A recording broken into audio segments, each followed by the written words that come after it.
amigo, olá minha amiga, estamos aí de volta no nosso terceiro podcast, o nosso podcast.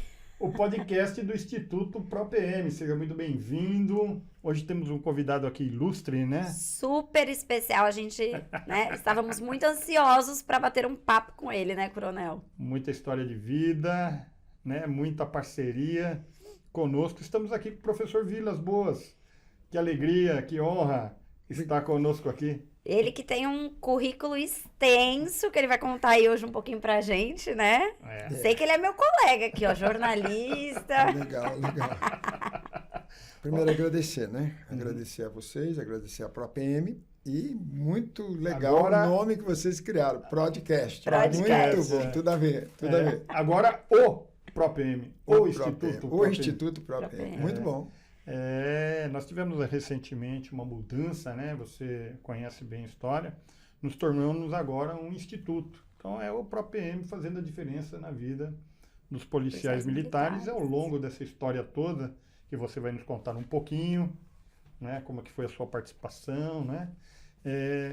O que o Instituto ProPM faz na vida das pessoas. Mas antes, vamos perguntar um pouquinho dele, né, Bianca? Vamos voltar um pouquinho no tempo, né? Exatamente. Saber um pouquinho aí da sua trajetória profissional, um pouquinho da sua infância. Nasceu em São Paulo, professor? Não, sou mineiro. Opa! Nasci em Poços de Caldas. Ah, que delícia! Cemitério das Virgens. É mesmo? Antigamente, era a cidade mais visitada para lua de mel. É verdade. Muito Aliás, a interessante. minha mãe passou a lua de mel lá. Veja, entendeu? Confirmando os fatos. Lá tem uma cascata que se chama cascata, não sei se existe ainda, o Véu das Noivas. Véu das Noivas. Olha. É fantástica a cidade. Aliás, já fazendo uma propaganda, então, para Poços de Caldas, né? Olha que as curiosidade, pessoas né? visitem Poços de Caldas. Não, Poços de Caldas é maravilhoso, né? E assim, eu tenho boas recordações de Poços de Caldas. Muito legal. Eu passei muito da minha infância lá em Poços de Caldas, nós Interessante. viajávamos muito para lá, até porque meus pais passaram a lua de mel lá. E na década de 70 tinha um hotel lá que se chamava Quisizana Hotel. Não sei se existe mais. Nem sei. Eu acho que não deve ter mais, deve ter virado um condomínio. Mas era o Quisizana, então aí os amigos de Poços de Caldas, se quiser deixe nos comentários aqui, ó, né? Fale um pouquinho de Poços de Caldas pra gente, Daí já meu que é a nome, terra do professor. daí meu nome, Coronel. Vilas Boas, lá é uma família tradicional de Poços de Caldas. Que E bacana. aí, lá no centro, tem loja de materiais de construções, Vilas Boas, tem hotel Vilas Boas, E uma tem empresa hotel- de ônibus. Tinha o Hotel Quisizana também. E aí tinha também. Então, respondendo a sua pergunta, mineiro. Uai, sou. Uai!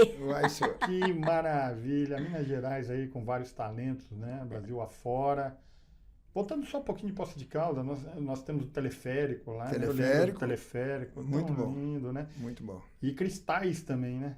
Cidade fantástica na área do vidro. Quanto Maravilha. tempo São Paulo até Poços de Caldas? Pertinho. 2 horas e meia. 2 horas e Nossa, meia. pertinho 3 horas de no tudo. máximo. É região aqui das Do estâncias sul, e É a do primeira minerais. cidade de Minas Gerais, após o estado de São Paulo. Passa Águas da Prata, aí você já está em Poços de Caldas. Pertinho. Região serrana aqui, Sim, né? bonita. Um lugar realmente agradável, um lugar realmente É. bonito. Muito bonito mesmo. Preciso ir lá matar a minha saudade de Poços de Caldas. Aí. E a família tá lá ainda, tá aqui? Se você perguntar quanto tempo eu morei em Poços de Caldas, eu devo ter morado, talvez, nessa vida, 3 meses. Nasci apenas em Poços de Caldas. E a minha vida é muito interessante. Você falou, volta um pouquinho, né? Então, eu poderia ter falado do meu filho, porque meu filho tem 38 anos hoje. Quando ele chega à faculdade, ele, com praticamente 18 anos, ele já havia morado em 36 cidades e estudado em 36 colégios, desde o zero, desde do prezinho até a faculdade. Ele teve a façanha de ter sido meu filho e morado em 3 países e assim ainda estudado um monte aqui nesse país. Então, é uma história. Realmente, o Vilas é uma história. Não, mas vamos É uma contar, história porque... ambulante. Não, a gente quer saber. ouvir. É uma história É. ambulante. Então, bora lá. Mineiro, né? Nasci em Poços de Caldas, falador, sempre fui muito falador. Naturalmente, meu irmão militar do Exército, meu irmão, ao meu pai falecer, o Alírio Vilas Boas. Está em São Caetano. São Caetano. E aí ele entrou no Exército muito jovem, coronel, com 16 anos, na época podia voluntário, né? E foi isso que segurou a onda da minha família. O pai faleceu, ele levou a nossa família para Lorena. E ali em Lorena, então, eu chego aos 7 anos de idade e vou até os 18 anos, 19, quando então eu conheci a minha namorada, hoje esposa, e já vão para 43 anos de casados, né? E aí ela se mudou para Taubaté. E eu naturalmente fui para Taubaté, casei, e de Taubaté para frente, não me pergunte mais, porque eu vou te falar muitas cidades que eu morei. Não, mas nós vamos querer saber todas aí. Sabe por quê? Uma curiosidade, né? Taubaté é sede do Batalhão de Infantaria do Exército. Isso. Né? No 5º BI, não é isso? 5º BI. Lorena, o senhor está falando? Lorena. Taubaté, Lorena. 5º BI, Lorena. Então, meu tio comandou lá o batalhão. Olha que coisa, Coronel Petito. Deixa um abraço aqui, e Coronel Petito. E um abraço, né, para o Alírio também, né? O Alírio também que serviu lá, né? Muito bom. Você sabe que serviu o Exército também? Não. Tá sabendo aí. Que legal. Também vestiu de Quanto oliva. tempo? 1 ano. Foi rapidinho. Foi o serviço militar obrigatório na época, né? Muito bom, Coronel. Mas foi uma experiência Mas marcante. já gerou amor pela Polícia Militar, já aprendeu ali sim, como a hierarquia, a disciplina faz diferença na sociedade. Eu prestei concurso, passei na Polícia Militar, né? E para mim foi uma honra muito grande, né? Muito legal. 33 anos de Polícia Militar e 1 ano de Exército. Mas Uhum. me fala um pouquinho de você. Depois aí você nasceu lá em Poços de Caldas. Poços de Caldas, sou criado em Lorena, de Lorena caso em Taubaté, de Taubaté, quando eu menos espero, estava em Vila Velha, quando menos espero, estava na Bahia, quando menos espero, estava no Recife, depois Manaus, e depois volto para Curitiba, mas fazendo o quê, né? Então, foram caixeiro viajante que é foram isso, vieses profissionais. Você vendia alguma coisa? É interessante, né? Todo bom comunicador, Coronel, é um excelente vendedor, por natureza. Sim. E, de fato, eu vendia material elétrico. Eu comprava aqui em São Paulo, na FAME, antiga FAME, na Lorenzetti, comprava aqui na João Teodoro. Tinha muito atacado de material elétrico naquela época. Na Moca. Na Moca. E também tinha a Raskine, tinha a Radial, são empresas que fabricavam tomadas, interruptores. Na época não existia internet, então ninguém sabia aonde estava o produtor. Hoje todo mundo sabe onde está o produtor. Ninguém sabe onde está o consumidor mais, que ele sumiu, né? Mas o produtor todo mundo ainda sabe. E nessa eu era jovem, com 18 anos comecei a vender material elétrico. Comprava aqui em São Paulo e viajava. Cheguei a ter um caminhão, 608, e aí meus 2 filhos foram fabricados no caminhão, foram fabricados dentro do caminhão. Mercedes ou não? Não, pequeno, 608. Mercedinho, mas pequeno. E aí, naturalmente, numa brincadeira, de uma situação já em Vila Velha, vendendo material elétrico, é do IC. Interessante. E aí, a questão da situação de estar doente, não conseguia falar, eu preciso da fala para vender, né? Você imagina. Sim. E aí, tinha na época 24 anos, Coronel. E nisso, então, o primeiro hospital que apareceu, eu entrei. Hospital Adventista de Vila Velha, entre Vila Velha e Vitória, ok?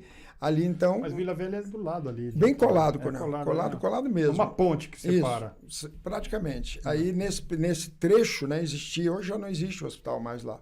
Era pequenininho, um hospital com 10 leitos apenas. E aí, naturalmente, quando eu cheguei lá, não estava bem. Eu até conto na minha revista, a primeira matéria da Viver Saudável, eu conto essa experiência. Mostra aqui nessa tela. Legal. Então, não, até a capa da revista. A capa da revista, Viver Saudável, né? E aqui a primeira é Médico de Almas, né? E é muito interessante essa primeira pergunta de vocês. O que eu estava fazendo, né? João Vilas Boas, você está pronto para encontrar Jesus? Foi a pergunta que o médico me fez. E aí você imagina, eu doente, jovem, e o médico me pergunta isso, aí está aqui na matéria, né? Foi a pergunta que me fez o Dr. Daniel José dos Reis, à época médico cardiologista e diretor do Hospital Adventista de Vitória. Durante a minha internação, pensei, né? Estava prestes a morrer e não sabia, a ponto do médico me perguntar se eu estava pronto para encontrar Jesus. Muito interessante. Pouco essa você pergunta. Sabia nem que era um outro sentido. Um renascer, por isso que a matéria é Médico de Almas. Ele queria que eu indagasse como ter uma melhor saúde, porque nós temos obrigação com a nossa saúde. Nós não podemos comer de tudo, nós não podemos levar a vida na intemperança, nós não podemos levar a vida como eu levava, à base de coxinha e Coca-Cola. Então chega uma hora que você adoece. Com certeza. E daqui a pouco vamos estar falando dos policiais militares, e infelizmente também é uma prática. Olha, muitas vezes não se alimentam. Coxinha. Isso. Daí refrigerante, o apelido, né? Que pejorativo que a gente coloca a gente. porque coxinha é exatamente isso, parar na padoca e comer uma coxinha. Mas lá na frente vai trazer doenças, infelizmente. Sim. Então você tem que dominar a sua motivação daquele momento de comer qualquer coisa. É melhor entre uma coxinha, entre uma coisa assim, um suco de laranja, melhor na hora do almoço, menos gordura, uma salada. Mas isso é o que está na matéria da revista. Ele começou a me ensinar isso. E ao me ensinar isso, me encantei, porque você começa a perceber que você é dono da sua história. Você pode ter saúde. Você não pode. Dono das suas escolhas, né? Você não deve ficar doente. Não podemos ficar doentes. Isso com 24 anos. Com 25 anos, exatos, coronel. Aí, resultado, ele falou, professor, não era nem professor, ele falou, João, você é muito jovem para estar doente. Você não era para estar doente. Não tem lógica. E eu era grandão, tinha 93 quilos, um homem forte. E, no entanto, ali, prostrado, 10 dias no hospital, mal, todo inchado. E aí, resultado, operou a amígdala, né? E eu já tinha 2 meninos nessa época, tinha a Mariela. Aí o João Pedro não havia nascido, eu perguntei na hora que eu fui operar, coronel, não daria para operar também, fazer vasectomia? Aí ele falou, mas por que você está perguntando isso? Porque não quero ter muitos filhos, eu viajo muito. Eu já sempre tive uma responsabilidade nesse sentido. E hoje o PROPM, que nós vamos chegar também, patrocina a cirurgia de vasectomia. Para que haja um planejamento familiar. Então, nós vamos puxar o meu passado, vamos puxar o presente para que a gente mostre exatamente o que é o PROPM, o que o Instituto PROPM está fazendo de bom e de muito bom ao policial militar. Então, beleza, voltamos aos 26 anos de idade, terminada essa primeira fala, e ele se prontificou, coronel, a ler a Bíblia comigo. Ele falou, professor, se quiser eu vou à sua casa quando você estiver alta e eu vou ler a Bíblia. Legal, e assim passamos 7 meses. 7 meses lendo a Bíblia. E toda sexta-feira, das 6 às 7 da noite, ele passava e eu fazia perguntas. E ele respondia, eu fazia perguntas e ele respondia. Chegou um ponto que chegou numa situação muito complexa, coronel. Questão de honestidade, né? De ser humano mesmo, né? É melhor entrar no céu sem um braço do que com os 2 no inferno. E eu vendia tudo sem nota. Na época, era a maior moleza vender sem nota. A nota era de papel, não tinha... Acho que era até comum, naquela época. Não era como hoje. Você emite alguma coisa, a nota eletrônica já vai. Era uma maravilha, né? Sim. Maravilha para as coisas erradas. Sim. E aí, aquilo foi um paradoxo para mim, comandante. Ele pegou e falou exatamente isso. Ele falou, olha, eu acho que você deveria parar de fazer isso. Se você quer ser alguém que tenha, de fato, sucesso nessa vida, você tem que parar de fazer isso. Aí foi complicado, como é que você vai... O seu trabalho era comum vender sem nota, era muito comum. E aí, resultado, vou fazer o quê? Vou parar, né? Aí parei de vender moto elétrico. Você vê por uma complicação de saúde. Eu comecei a entender o que é a vida. É muito louco, né? Uma dor de garganta me leva a entender o que é a história da vida. Aí ele pega e falou assim para mim, tem mais coisas que eu preciso te explicar, tem mais coisas, mas nós vamos pouco a pouco. Então, legal, você já parou agora de vender motor elétrico, mas o que você vai fazer da vida? Eu falei, eu vim aqui perguntar para o senhor, porque agora o senhor me arrumou um problema. agora eu estou num problema. Casado, novo, casado, filhos. Não um filho. Tinha o João Pedro nasceu lá no mesmo hospital depois, uns 6 meses depois. Aí ele falou, olha, eu acho que você tem muitos dons, mas você não é enfermeiro, eu não posso te dar emprego. Você não é médico, eu não posso te dar emprego. Você não é faxineiro, eu não posso te dar emprego, entendeu? E qual emprego que eu posso dar para você? Eu falei, doutor, de fato eu não sei, mas não tem nada para vender aqui. Aí ele falou, peraí, tem sim, nós temos o plano Garantia de Saúde. Era um plano da instituição adventista, muito bom, plano de saúde muito bom. E aí ele falou assim, olha, esse plano vai te ajudar, você vai vender e vai te ajudar a você conseguir equalizar a sua vida e vai dar certo, né? Essa aí só para se situar no aspecto temporal, né? Você foi no que? Na década de 70? 1983. Começo da década de 80. Tá. A Golden Cross era uma fábula. O país estava encantado com o plano de saúde. Eu estava servindo o exército nesse ano. Interessante. E aí, da Golden Cross, naturalmente que o Milton Afonso é adventista, e vive até hoje, 98 anos de idade, o proprietário da Golden Cross. E ali havia idealizado algo parecido, algo semelhante, mas mais para atender as pessoas que trabalham na instituição adventista, que é muito grande essa instituição. Sim. Aí, resultado, comecei a vender o plano de saúde, mas eu perguntei, Cornel, mas não dá para vender para outras pessoas também? Ele falou, lógico que dá, é só você pegar a pasta aí e vá vender e tal, e vida que segue. Aí eu perguntei para ele assim, mas e quanto que custa isso aí? Quando ele falou, explicou, eu saí, vendi alguns planos, mas não era o momento, não era o que eu deveria fazer. Interessante isso. Aí, mas fiquei no hospital, fiquei trabalhando, divulgando plano de saúde de Vila Velha. E fui morando por lá, na Henrique Moscoso. Aí aluguei um apartamento lá, fui ficando. Passado mais ou menos, coronel, um ano, uns 6 meses mais ou menos, dá um acidente. Entre Vitória e Vila Velha, o carro da época era o Fiat Spaza, era o carro mais caro. Aí os 2 Fiats, o mais velho e o Spaza, batem. Na ponte? Depois da ponte, chegando já pulando, não existia a terceira ponte, era a segunda ponte, no que bate os 2 carros, 2 morrem na hora, e o carro era apertado, pequeno, tinha 6 pessoas num, 4 na outra, e começou a chegar pedaços de pessoas, literalmente pedaços mesmo, braço de um, perna do outro, de gente parando ali, e era um hospital pequeno, com 10 leitos, e não tinha pronto-socorro, não tinha, mas tinha que atender. Aí, resultado, todo mundo que estava lá dentro do hospital, inclusive eu, que tinha levado um relatório de vendas, sai catando um pedaço de gente dentro do carro, entendeu? E procurando alguma coisa que identificasse as pessoas, um documento, entregando para ele, para ele não, para as pessoas que trabalhavam lá. Ele sai já paramentado da sala cirúrgica e grita comigo, numa situação tensa, né? Vilas Boas, vai para sua casa agora e coloca o terno. Você não entendeu nada. Nada. Eu só tinha um terno que eu havia casado 3 anos antes. Eu falei, não estou entendendo, doutor. Vista o terno e corra para a Marinha, ok? Eu teria uma palestra lá agora, às 11 horas da manhã, e eu preciso que alguém vá lá falar. Doutor, vou falar o quê? Fala o que você quiser, mas vá.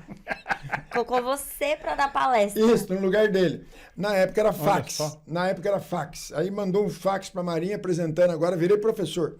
Professor João Vilas Boas estará substituindo o Dr. Daniel José dos Reis devido a uma situação que ocorreu emergencial aqui no hospital e ele não poderá estar presente. E aí vou lá, Coronel. Quando eu chego lá, tinha 1.500 marinheiros. 1.500 marinheiros e jovens, estava adentrando também a Marinha, fazendo curso lá, não sei de onde eles estavam, era muito jovem, muita gente. E eu era jovem também, eu tinha 26, a meninada tinha 18, 19, 20, moleza falar com eles, né? E aí, então, falar com eles foi a coisa mais fácil do mundo. E aí, resultado. Que bacana. Tinha um padre lá, capelão deles, e o almirante fragata, e vieram ao almoço, um negócio chique, um negócio muito interessante, para um rapaz jovem, que vendia material elétrico até 4 meses atrás, e aí, de uma hora para outra, agora dentro de uma mesa bonita demais, e aí, resultado, terminou a palestra, despedi, fui voltar para casa para tirar o terno, né? E aí lembrei, operar o hospital, tá pegando fogo lá, o negócio tá cheio de problema lá e tal, mas quando eu cheguei em casa, minha esposa falou, olha... me foge o nome dela agora, a secretária dele ligou para você, quer que você vá urgente para o hospital agora. Aí eu liguei, é problema. Então nós vamos para lá para ajudar a pegar mais gente ou resolver mais. Quando eu cheguei, já tinha acabado a situação de cirurgias, né? Já era 4 da tarde. E aí ele falou, o que você fez na Marinha? Falou, sério. Falou, lascou. A casa caiu. Eu falei, poxa, lá vai a amizade, lá vai o pequeno emprego aqui e lá vou ter que vender sem nota de novo, né? Aí, resultado, eu falei, doutor, não estou entendendo. Não, você fez alguma coisa lá. O que você fez? Eu falei, doutor, eu não estou entendendo. Ele pegou outro fax e me deu para ler. Parabenizando o professor João Vilas Boas e o convidamos para que retorne amanhã para falar agora de 100 em 100. Do quê? De 100 em 100. Eu falei com 1.500, agora seria de 100 em 100. Interessante.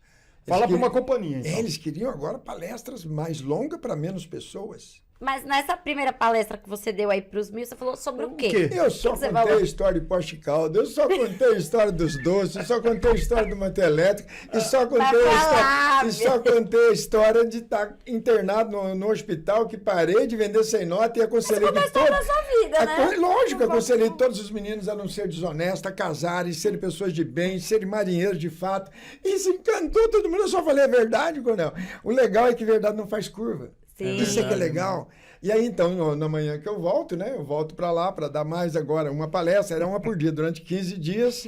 O doutor perdeu o cargo. Não, é muito a sequência da história é fantástica. Aí, resultado, eu tô lá agora falando e tal, e comecei a contar do meu pai, que havia fumado e havia falecido, infelizmente, com um infarto fulminante proveniente do cigarro, morreu em 2 dias rapidinho, tal. Me levanta a mão lá um menino, um estudante, um aluno, né? Da Marinha. Professor, o senhor não teria aí um livro sobre isso, que meu pai fuma também, eu não queria que meu pai morresse, não. Olha que conversa, que responsabilidade. Aí eu volto para o hospital na parte da tarde, doutor Reis, alguém lá levantou e pediu se eu poderia, se tem um livro, sorteio algum livro sobre isso aí. Ele pegou, ele era careca, como nós, sofre, né? Muito simpático ele, muito alegre, muito vivo, né? Eu tinha 25, ele tinha 50. Então, para ele era fantástico. Quando a gente encontra um jovem querendo ser alguém, a gente fica engrandecido, a gente está sendo mentor do cara, né? E o Dr. Reis está vivo ainda? Infelizmente, faleceu há 8 anos atrás, um acidente automobilístico. Puxa vida, 2 filhos médicos, já fica o abraço a Líris aqui, ao Danison, são filhos deles. Manda mensagem para ela aí, ó. Líris, interessante, Líris. A fala aqui acabou chegando no seu pai. Danison, chegou no seu pai a fala, e é eterno, né? Exupéry fala que no Pequeno Príncipe você se torna eternamente responsável por aquilo que você cativa. E naturalmente o Dr. Reis me cativou. Então, embora hoje já falecido, né? O coronel me acaba de perguntar se ele estaria vivo e seria muito bom que ele estivesse. Ele tinha muita saúde. Está entre nós. Muita saúde. Está entre nós. E aí o mais interessante, comandante, é que aí ele bate a mão na careca dele e falou, seu negócio não é vender plano de saúde. O seu negócio é colportagem. Eu falei, o quê? Com o quê? Eu nunca tinha ouvido essa palavra, colportagem. Eu falei, que palavra que é essa? Mistura de comportamento com reportagem? Quase. Não, mas é interessante essa palavra. Quando o senhor vai no Google, o senhor descobre que é essa palavra. Era o que os valdenses faziam na Europa, quando eles eram perseguidos na época, né? Infelizmente, a questão religiosa era muito poderosa na época. Eles eram perseguidos porque eles liam trechos da Bíblia, e foi uma fase que foi proibida a Bíblia em alguns países da Europa.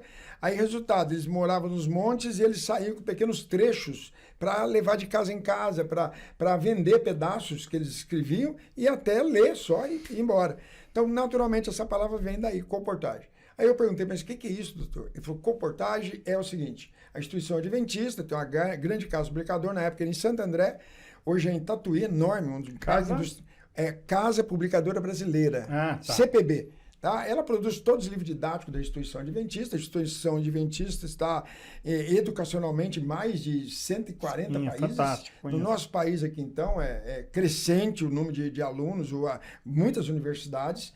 E aí eu não entendia nada disso lá atrás. Eu estava conhecendo a instituição adventista através de um hospital. Nem conhecia a igreja, conhecia apenas o Dr. Reis. Quando eu comandei Diadema lá, tinha escola adventista lá. Inclusive, quero deixar um abraço para os amigos lá de Diadema, né, da Escola Adventista, que sempre nos apoiou. Muito bom. Né? Inclusive o auditório lá, né, da escola, fantástico, né?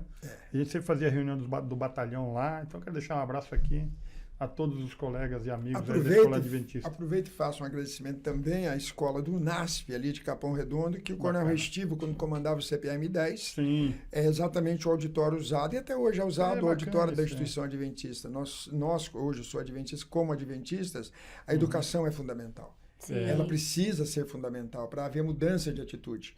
Mas voltando, aí resultado, mas como é que é essa situação? Existe um livro, sim, Fundo Banco dos Réus, e você compra, existe um departamento da igreja chamado Serviço Educacional e Saúde, hoje é Instituto Vida, e é lá em Vitória, vou te apresentar, me ligou, apresentou por telefone, e olha, tem um rapaz aqui que está conosco já há uns 4 meses, muito bom de venda, e ele gostaria de vender esse livro, que tem um pessoal da Marinha que pediu. Aí eu cheguei lá e olhei o livro, hoje eu sou autor de um livro sobre estresse, né? Fazendo merchan aqui do meu livro.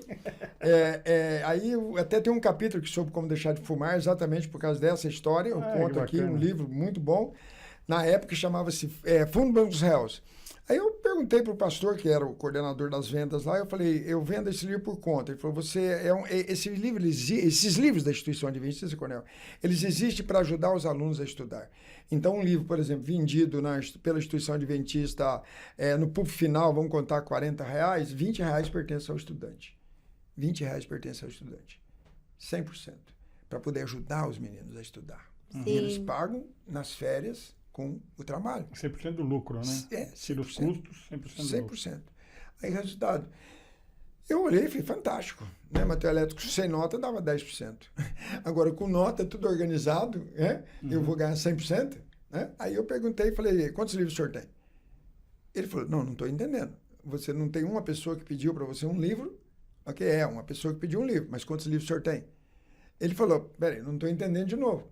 Eu falei, então vamos ser mais prático. Botei o documento do meu carro na mesa, tinha um Fiat Spazio 82, um carro com 1 ano de uso, ok? Porque eu vendia material elétrico, eu viajava esse país inteiro, eu tinha uma certa condição financeira. Botei o documento e falei, vamos trocar.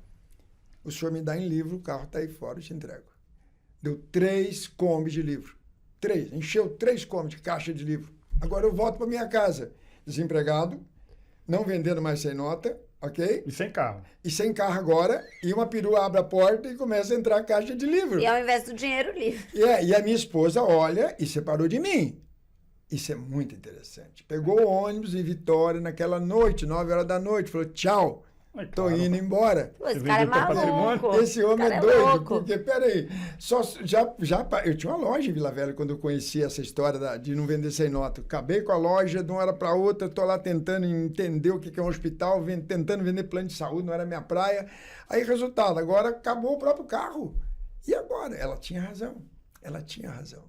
Aí eu falei, e agora? O que é que eu faço? E sem mulher agora? Se eu vou para Taubaté, eu morava em Taubaté quando eu casei. Falei, se eu volto para Taubaté atrás dela, como é que eu vou vender esse monte de livro aqui que está aqui? Para devolver, eu sou homem, eu não vou devolver. Já que eu tenho palavra, eu vou segurar a onda. Mas você comprou sem a anuência da tua esposa? Lógico. Então, isso aí é muito perigoso. Muito. E eu vou mais longe que o senhor.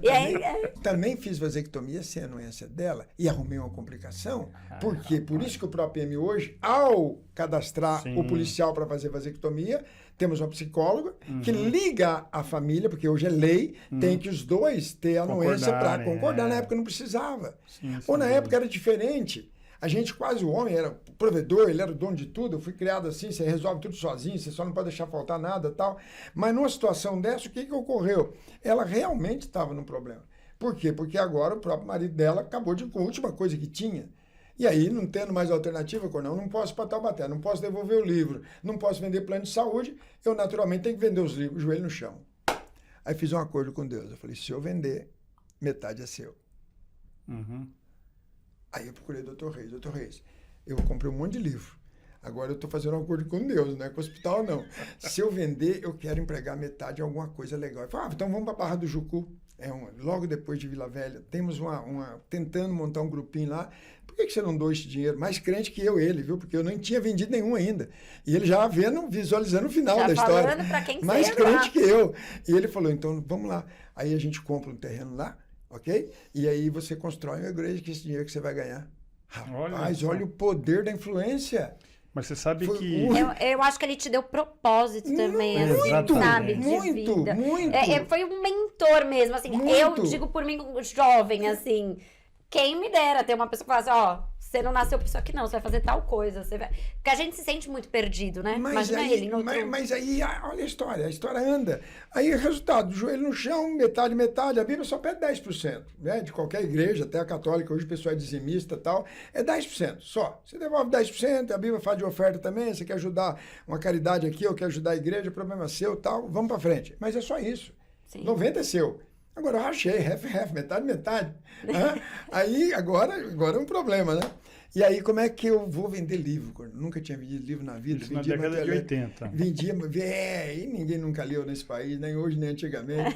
Agora, como é que eu vou vender 3 mil livros, homem de Deus? Como é que eu vou vender 3 mil livros? E o livro vem com plástico, você viu que você pediu para dar dedicatória para ela, eu tirei o plástico, botei no bolso, né? Todo livro vem xerincado, ele vem com plástico, né? E aquele monte de livro com plástico, e eu saía para tentar vender o livro com plástico. Até abrir, a pessoa já tinha saído da minha frente.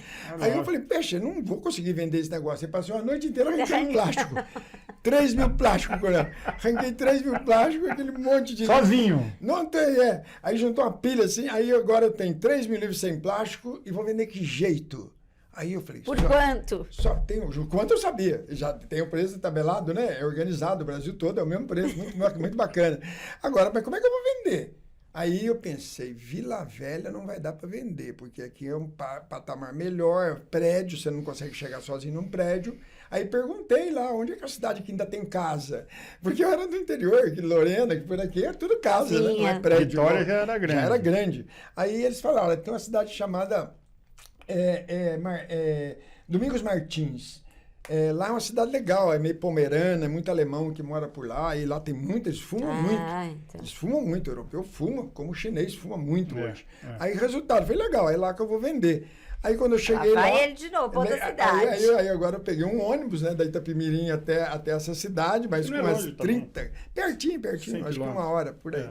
Aí eu pego, ando com aquele monte de caixa, desço lá, arrumo um táxi para levar pro hotelzinho, meia boca lá, e me hospedei sem mulher, sem dinheiro, mas carregado de livro, irmão. 3 mil livros. Riquíssimo, rico, cheio de livro.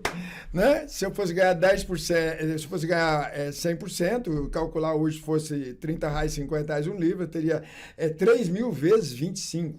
É muito dinheiro. Aí, resultado, agora eu sou um homem rico, em papel, né? Mas não tenho outro papel que eu queria. Que é o né? dinheiro. Aí, o que eu fiz, comandante? Fui falar com o prefeito da cidade. Contei a minha história do hospital, tinha foto com o Dr. Reis, confirmei tudo que tinha acontecido. Tinha um documento, e tem até hoje, depois eu vou mandar para você e para você, da Marinha de 1983, o fax, até hoje eu tenho. Eu plastifiquei, muito bacana, e eu tinha o documento, e mostrei. É o início de tudo. Lógico, né? Aí o prefeito deu crédito. Ele falou, mas como é que você... Não era senhor à época, tinha 26 anos. Como é que você vai vender os livros? Eu falei, olha, primeiro que eu acho que o melhor não é vender não, prefeito. Ele falou, mas como assim? Eu falei, vamos fazer uma campanha de prevenção ao tabagismo.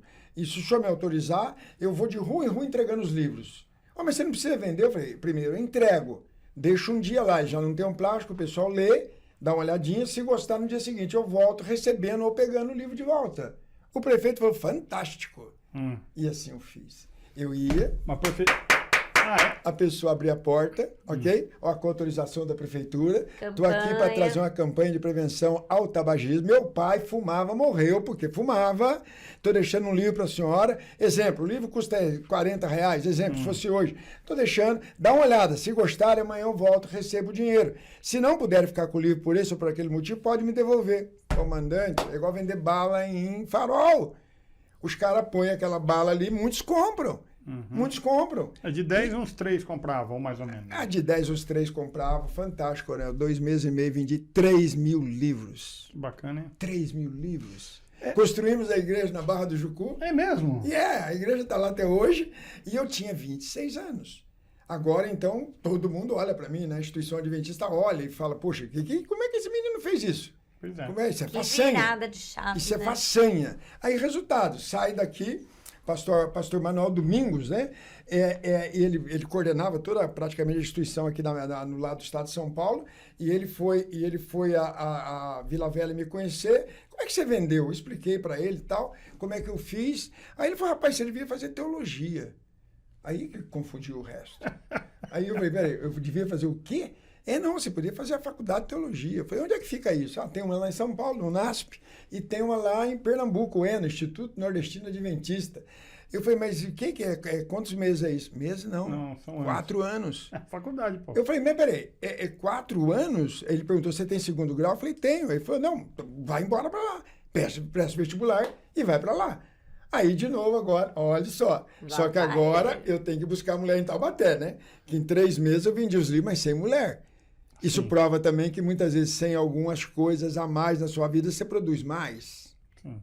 Mas essas coisas a mais são necessárias e muito. Mas deixa marcas. Deixa marcas, machuca. Então, naturalmente, o que aconteceu? Eu falei, agora eu vou ter que conciliar a minha esposa com o meu trabalho. Por isso que na própria ela é palestrante junto comigo. De lá para cá eu aprendi a não deixá-la mais, a não tomar decisão sozinho mais. E aconselho a todo policial que está me ouvindo, se você casar, ela é sua sócia. É CNPJ aberto. E aí, naturalmente, você tem que dar satisfação. E é difícil dar satisfação. É muito complexo para nós homens. Mas é necessário. Beleza, bora. Chego, então, na faculdade de teologia, presto vestibular. Consegui tirar 6 em tudo, Cornel. Era a mínima para poder entrar. Era a mínima para poder passar. Entrou que vale. Todo mundo que entrou tinha 9,5, 9... igual Barro Branco, né? Mas foi aqui em São Paulo. Não! Pernambuco. Lá em Pernambuco. Pernambuco. Fui embora, sai do Espírito Santo, deixa a história do Hospital Adventista. Pega a mulher. O dinheiro, comprei uma Kombi, voltei com a mulher, vou embora. Agora, uma pergunta. Vai. Você comeu uma... Como é que é? Aquele prato tradicional de peixe lá de... O quê? Eu sei o que o senhor está falando. A peixada? Peixada. Mas não é peixada. Peixada capixaba. Não conheço. Não é peixada, tem um outro nome. Fugiu também. Refugiu. Na panela de barro. Muito bom. Nossa, bom demais. Como é o nome disso? Eu tenho um amigo meu que gosta muito disso, o Júnior. Coloca aqui nos comentários, vocês são de capixaba aí, bota aí. Eu vou perguntar pro amigo meu, Júnior. Júnior, manda o nome aqui, como é que é aquele negócio lá, capixaba. É peixe. Eu nunca comi. Não, é peixe, é pimentão, é cebola, é tomate demais. Uma mistura muito bom. Não, mas é excepcional. Como é o nome disso? Vamos jogar no Google. Vai, bora lá. Mas não deixa de colocar os comentários Peixada aqui. capixaba, como é que é? Não é peixada, não. Não é peixada. Agora é o seguinte, os capixabas falam que a original e a autêntica é a melhor. É de lá. É do Espírito Santo. Só que a Bahia fala a mesma coisa, e aí? Só que a Bahia tem um detalhe, eles colocam leite de coco. Aí, Moqueca? Moqueca, capixaba. Muito bem. Mas continua colocando os comentários do mesmo jeito. Boa, menina, foi ligeira. Né? E o senhor tem razão, a Bahia usa o leite de coco, e natural. E usa muito dendê nessa história também, mas o Espírito Santo não usa, de fato. Não usa nem dendê e nem leite de coco. É interessante. Mas eu gosto das duas, mas fantástico, né? Eu estive em Vitória, estive em Vila Velha também, recentemente. E estive em Vitória, olha... Quem nunca comeu uma moqueca capixaba... Tá dando água na boca. Não sabe que tá perdendo, hein? Olha, vamos lá. Bom demais. Bora lá. Mas você comeu ou não uma moqueca capixaba? Não, como não? Ah, bom. Então tá morava aos pés de Vila Velha, né? Aos pés do morro, lá onde tem o convento. Panela de barro, né? viu? Onde tem o convento da Penha. Eu morava bem nos pés do pé do morro lá. E a comida é fantástica lá. Aí, bom, voltando. Aí chego então para fazer. Pernambuco. Vamos embora para Pernambuco. Bora. Aí agora tudo isso, comandante, 7 meses após conhecer o médico. Tudo isso em 7 meses, muito rápido. Então me torno adventista, não entendo nada da filosofia adventista, muito menos o tamanho da instituição adventista, não entendia nada. Eu apenas conheci um médico da igreja, só isso, que falou para mim do sábado, guardar o sábado, que é o diferencial. Começou o papo com você falando de Jesus. Perguntando se eu estava pronto para morrer. E é muito interessante. É para conhecer Jesus. Eu só queria conhecer. Bom, cara. Aí você matou a charada. Ele estava perguntando se você está pronto para conhecer Jesus, não é para morrer. Eu já estava pensando que era morte, ele queria me ensinar a vida, mas vamos embora. Aí eu chego lá em Pernambuco e vou fazer o que agora, né? O dinheiro que sobrou, eu fiz a igreja, o dinheiro que sobrou minha parte, comprei uma Kombi novinha, e aí eu vou, então, de Vila Velha até Belém de Maria. Não estou falando Pernambuco, não, Recife, não, estou falando no final do sertão de Pernambuco. No interior. Interiorzão, depois de Caruaru, depois de Palmares, depois de Caruaru. Lá bem lá, Ceará, né?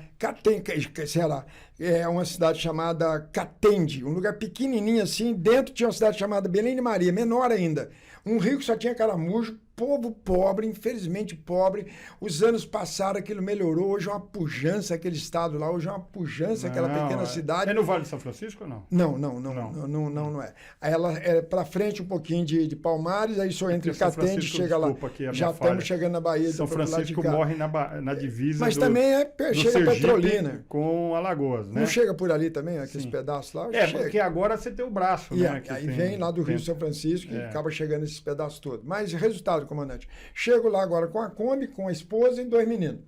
A menina tinha 1 ano e 8 meses, o moleque tinha 6 meses, nascido no hospital de 7 meses, nascido no hospital adventista, e agora prestava vestibular, que jeito, fazia anos que eu não estudava. Eu terminei o 2º grau com 18 anos e voltei a querer fazer uma faculdade com 25. Só vendi material elétrico nesses anos todos, nunca pensei mais em bom de conta demais, porque o vendedor tem que ser bom de conta, mas só sabia fazer conta. Não entendia nem inglês, então. Estudei no colégio público, malemar, a gente aprendia qualquer coisa de inglês, no vestibular tinha inglês. E aí deu uma providência de Deus, o melhor de inglês da parada lá, naquele período, e hoje é um dos melhores líderes da instituição adventista, mora em Washington, Elias Brasil, já fica meu abraço para você, Elias, para a Mágila. Aí, resultado, que a esposa dele, qual a dificuldade que você tem? Eu falei, inglês. Aí pegou, me ensinou inglês. Me ensinou inglês, mas sim, de 2, 3 semanas só para poder prestar o vestibular. Consegui tirar 6, raso mesmo, mas passei, entrei. Mas eu não aguentava ficar sentado na sala de aula, Cornel, porque não era minha praia estudar, para mim o negócio era vender. E eu já tinha aprendido a vender os danados livros, agora eu só quero vender livro. Mas os caras estavam querendo fazer eu virar um líder, para ensinar outros. Eles estavam olhando com mais futuro, né? Aí, resultado. Prazo, né? Nisso aí, então, lá, primeira coisa que eu chego, você chega, tem 4 anos, né, igual Barro Branco, tem 4 anos. Mas quando você é primeiranista, você é o 0 da parada. O melhor é o quartanista, o cara já está na hora de ir embora. E é resultado, e a gente era meio que esquecido no primeiro ano. Cada um, e a gente é tudo estranho do outro. Um veio do Rio Grande do Sul, outro veio de Santa Catarina, outro veio do Espírito Santo, outro veio do estado de São Paulo. O Brasil inteiro vinha da África. Tínhamos 3 amigos, um de Angola, outro Cabo Verde. Aquela sala de aula ali fantástica, a Igreja Mundial, né? Aí, resultado. Lá era um Instituto de Teologia? Teologia, faculdade. Instituto ENA, era Instituto Nordestino Adventista, mas era o SALT, né? Era a parte da teologia. Bom, resultado, vou vender livro de tarde. Sou uma Kombi, vou sozinho para quê? Aí chamei alguns para ir comigo, ok? Vocês querem comigo? Aí comecei, ok? Dentre eles, 4 se destacaram, mas destacaram muito mesmo, tá? Eu vou citar o nome aqui, porque estão vivos, são meus amigos, grandes amigos, né? Abraço para todos eles, né? O João Vicente Pereira, atual diretor de comportagem do Brasil, da Instituição Adventista da Casa Publicadora de Tatuí. Bacana. Ele é o cara que coordena o Brasil inteiro. Tatuí é a sede do 22º BPMI. Muito bom. Vinculado a Sorocaba. Vinculado a Sorocaba. Que é o CPI 7. CPI 7. Não, vinculado CPI 7. Ao CPI 7. O segundo nome, né, o Max Guilherme Nascimento. O terceiro nome, o Valdir Vincenski, ok? E o quarto nome, Humberto Dreyer, um gaúcho.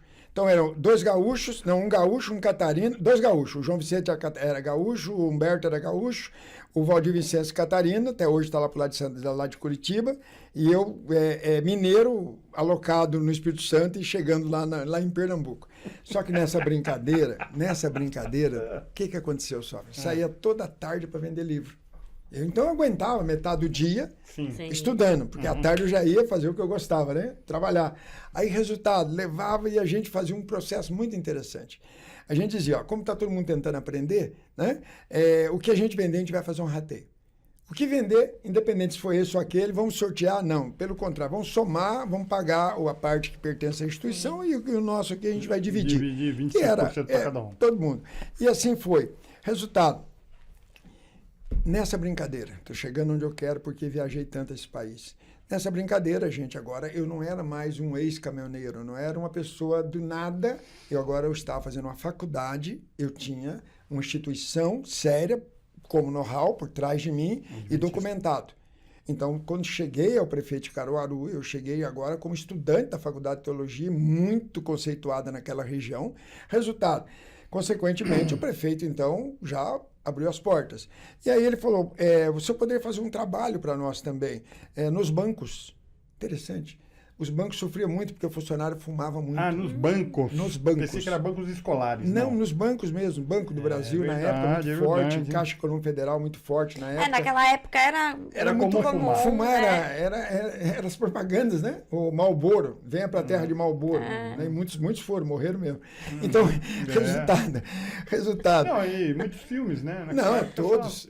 Novela fumava, filme fumava, todo mundo fumava. É só pegar o tempo levou, né? Você vai ver o tempo levou, você vai ver lá o que o tempo levou mesmo. Levou até o ator embora, com câncer pulmonar. Meu pai fumou muito tempo, sabe? Mas, graças a Deus, ele se conscientizou. Eu acho que depois de uns 25 ou 30 anos, não fuma mais nada, tá com quase 90 anos de idade. Que bom, Coronel. E tem, tá com uma saúde saudável. Muito bom. Ótimo. Graças a Deus. Vamos lá. Mas, só do fato de você parar de fumar, você já regenera, parece que você regenera. Lógico, revive. Você revive, as células, né? começam a produzir bem. Eu não sei como alguém, logo de manhã, querer consegue fumar, colocar o cigarro na boca. Coronel, não dá para. Também não, de coração, não entendo. Mas, então, estou lá agora, vamos começar a visitar o Banco do Brasil. Chego no gerente do Banco do Brasil e antigamente, eu estou falando de 86, chegar a um gerente do Banco do Brasil era quase impossível. As agências do Banco do Brasil eram coisas suntuosas, ok? Entrar no Banco do Brasil, passar no concurso era quase impossível. E o que entrava mudava de nome. Era João do Banco do Brasil, software do Banco do Brasil. Sim. Era um emprego poderoso. E o gerente, então, inacessível. Então, era um enorme aquela agência, lá no fundo, tudo assim, suntuoso demais, né? E aí o gerente todo fechado lá. Como é que a gente ia chegar naquele homem? Não tinha jeito, a não ser que eu me documentasse.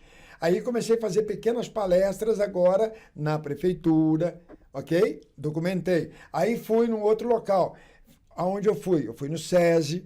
Aonde eu fui? Eu fui no Senai. Aonde eu fui? Eu fui na Polícia Militar de Pernambuco. Aonde eu fui? Eu fui no Exército Brasileiro e fui conseguindo cartas iguaizinhas à da Marinha que eu tinha.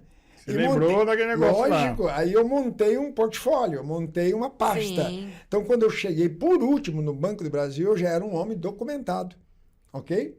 Estudante de teologia, documentado, mostrei todos os documentos. O gerente falou assim para mim, olha, eu não posso autorizar você a fazer a palestra aqui. Embora o objetivo é fantástico, eu entendo, é necessário, eu preciso, ok? Mas eu não posso, porque eu sou o gerente da agência. Tem que falar Eu com não a sou- comunicação. Eu não sou o médico do banco. O banco era tão forte que existia em Brasília o DEASP. É o Departamento Médico do Banco do Brasil para o país. E cada estado tinha o CEAF. DEASP, CEAF, coisa assim, se me lembro bem. Aí, resultado, eram os médicos estaduais. Aí ele me mandou para o médico estadual. Aí eu vou ao médico em Aí Recife. você foi lá para Recife. Fui para o Recife. Apresentei a mesma situação para o médico e tomei o mesmo não. Aí, não acredito. aí ele falou, esse projeto Só de já Brasília. é idealizado por Brasília, ainda está sendo implantado o 5S naquela época, né? O quarto S é o S da saúde, e vai ter o curso Como Deixar de Fumar. Talvez dê certo para o senhor encaixar por aí. Então, como a instituição de vocês é muito grande, se você for a Brasília, olha, eu estava em Pernambuco, se você for a Brasília e eles deram um documento para você, você naturalmente tem o país todo aberto. Pra Não que teve falar dúvida, isso foi pra para mim? Brasília. Peguei a Vai. primeira passagem que achei, vou para Brasília. Mas você foi de avião? De avião, aí eu saio agora, vou de avião para lá, chego lá no Recife, lá em Brasília, agora, tenho toda a estrutura para chegar, né? Porque Sim. o próprio médico de Recife me indicou. encaminhou Sim. que havia um bom projeto da instituição adventista para que as pessoas deixassem de fumar através do livro chamado Do Fumo no Banco dos Réus, ok? E que eu era um estudante da faculdade, me deu uma Fumo referência. no Banco O dos Fumo Réus. no Banco dos Réus. Depois coloca na internet, um livro antigo, deve ter no sebo por aí, mas era um best-seller. Na época, muita gente comprava esse livro e muita gente deixava de fumar, Coronel. Aí, resultado, chego a Brasília, Você lutava contra o sistema, então. sempre, Você lutava contra o establishment da época. sempre. Ué, mas até hoje nós lutamos. A PM luta contra o establishment. Nós, para a PM, hoje, combatemos o quê? Nós estamos combatendo a ansiedade, Sim. nós estamos combatendo a depressão, Depressão. nós estamos combatendo o suicídio. A própria PM também luta contra o O establishment. Instituto. O Instituto, né? É difícil para... Não, mas sabe o Ou que que é? pra PM. Deixa eu falar um negócio. Foram só 22 anos falando PM, exatamente. e agora de 3, não. 7 meses, 6 meses para cá, ou pra... mas eu vou conseguir, comandante. Não, Até vai o final sim, desse não, podcast eu prometo que eu consigo. É só para situar a galera. mas Mas é tá brincadeira, tá totalmente perdoado pelo Não, trabalho que você realiza. Sem professor. dúvida, sem dúvida. Aí o que ocorre, Coronel? E minha amiga aqui. Na hora, então, um médico lá, ele de Brasília, tem também essa carta até hoje, a qual eu estimei muito, por muitos anos, me abriu muitas portas. E aí, naturalmente, ele deu o documento, me autorizou. Lá em Brasília? Me deu em Brasília o documento para visitar todas as agências do Banco do Brasil no Que país. benção, meu. 5.387 cidades nós temos nesse país, eu conheço 1.180 cidades. Eu quero... Pelo Banco do Brasil. Eu quero só... Durante 22 anos viajei. E a Dando esposa consultoria. nessa história toda? Aí agora ela aprendeu a dar palestra, Mas né? eu quero só Eu aproveitar... treinei a minha esposa. Antes de você falar da esposa, Vai. eu quero só aproveitar e ler aqui, né, Romanos 13:1. Ok. Porque quem concedeu essa autorização para você foi uma autoridade do Banco do Brasil, não foi? Sim, o diretor médico do país. Tá. Então, o que diz Romanos 13:1? Isso serve para nós policiais e qualquer autoridade deste país e de qualquer nação. Todos devem sujeitar-se às autoridades governamentais, pois não há autoridade que não venha de Deus. Interessante. As autoridades que existem foram por ele estabelecidas. Então veja a responsabilidade que uma autoridade tem. Um policial militar. Um policial militar tem. Né? E todos aqueles que creem em Deus, né? Que são tementes Independente de a Deus, religião, se ele independente de religião, crê tô em falando Deus, aqui, ele já tem um comandante. Sim. já tem, então, a autoridade, seja ela qual for, né? Uma autoridade eclesiástica, Um professor. um professor que é uma autoridade, né, Com certeza. moral. Né? Você sabia de uma peculiaridade? Eu ia até perguntar, no programa anterior, né, no podcast anterior, no nosso podcast anterior, pro Américo, nosso presidente, né, que esteve aqui no último podcast. É uma curiosidade japonesa, né? O imperador do Japão, o único que ele reverencia, porque ele tem que ser reverenciado por todos, né? Mas o único em que ele abaixa a cabeça, sabe para quem que é? O professor. Olha que coisa. Entendeu? É o único em que Não sabia. o imperador reverencia. Interessante. Porque é do professor, né? Que nascem saem todas as pessoas, todas as profissões. É verdade. Olha só que interessante. Né? O soldado reverencia o imperador, Interessante. mas o imperador reverencia o professor. E Então aqui nossa homenagem a aos todos professores, os professores. com né? certeza. E aí eu chego... E mamãe, né? É. Foi 30 anos professora. Eu vou voltar já na... Aí, esposa? Mas vamos voltar na esposa, vamos voltar no médico e vamos voltar na história do Banco do Brasil, a consultoria de muitos anos. E aí, resultado. Só para enfatizar Claro. mais esse conhecimento que o senhor tem com relação ao professor. Anos depois, formado e tal, fui para a América fazer um mestrado de saúde pública.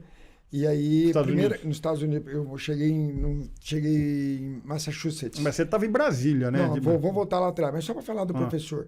E aí, então, quando eu chego na América, e aí o pessoal começou a me perguntar, e eu falei, eu sou professor. Rapaz, quando eu falei, eu sou professor, todo mundo, uau. Lá na universidade, eu estava aprendendo um biquinho do inglês. E os caras, uau. Eu falei, mas por quê? Rapaz, aqui na América o professor é o maior título que tem. Interessante. Então, quando o senhor fala do imperador, agora vem nos tempos atuais nos Estados Unidos, o ano era 1990, o professor extremamente reverenciado. Mas até hoje no Japão, é um título poderoso. E que nós precisamos, Coronel, exatamente isso. Entendermos que o professor faz a diferença. Quando você vai no Barro Branco, quando você vai a Pirituba, quando você vai no Cefap, quando você vai na ESB, o senhor tem aqueles policiais professores. O senhor imagina, ele além de ter a carga que ele tem com relação ao conhecimento da Polícia Militar, ele tem agora a responsabilidade de transmitir. Em apenas 1 ano e 2 meses o polícia muda. Ele presta o concurso, exemplo agora, 46 mil policiais prestaram o concurso, apenas 1.000 e pouquinho entraram. Esses 1.000 e pouquinho, em 1 ano e 2 meses, são outras pessoas. Sim. Tudo. Sem dúvidas. Muda tudo, muda não tudo. muda, Voltando, vamos voltar então para o Banco do Brasil. O Banco do Brasil me deu essa autorização e aí então foi suave na nave, né? Foram os 4 anos de teologia viajando pela Varig e naturalmente dando palestra no país todo, vendendo muitos livros e nesta então Varig, ajudando cara. muita gente, e ensinei muita gente a vender livro, porque a Bíblia fala que de graça tu recebeu, de graça você deve dar, né? E assim Tá a gente vendo? faz, Coronel. Há menos de 1 mês atrás, agora eu estava em Resende, treinando a equipe lá de jovens, 12 jovens que estavam lá fazendo a mesma coisa. Depois de 30 anos de formado que eu tenho, 33 anos de formado, a instituição faz a mesma coisa até hoje. Eles estudam, eu estava com a menina lá, o nome dela, por sinal, Lorena, né? E um abraço para ela estuda no NASP. Ela faz o 8º período de psicologia, o NASP de Engenheiro Coelho. que é NASP? Só pra o turma NASP saber. é a Universidade Adventista de São Paulo. Ah, tá. Tem O aqui- NASP. Tem em São Paulo e tem em Engenheiro Coelho. E tem também em Hortolândia. É um trio, ok, de universidades. A psicologia que ela faz, ela está no 8º período lá em Engenheiro Coelho.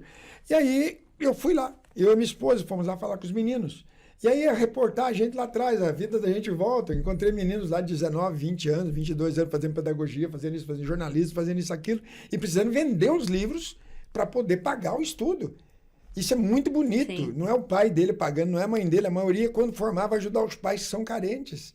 Olha que instituição, que educação que já ensina para o cara tem que trabalhar. E é bíblico, né? O que não trabalha, não coma.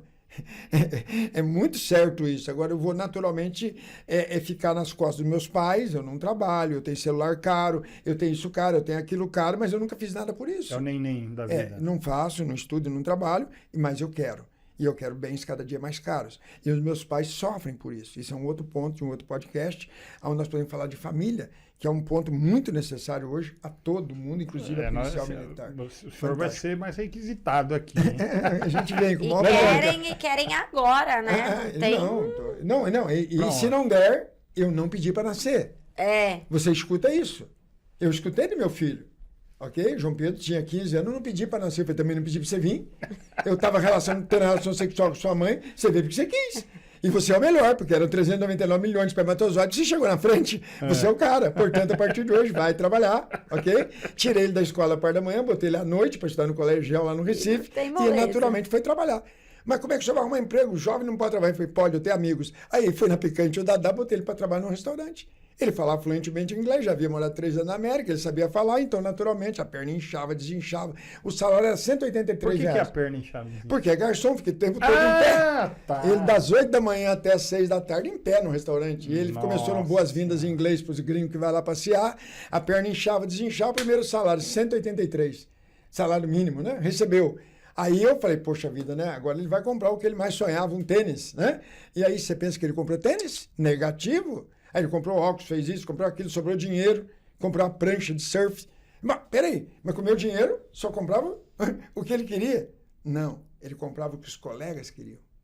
Esse é o ponto.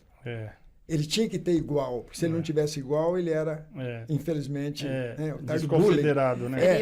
Então, mas naquela época não tinha tubarão em Recife.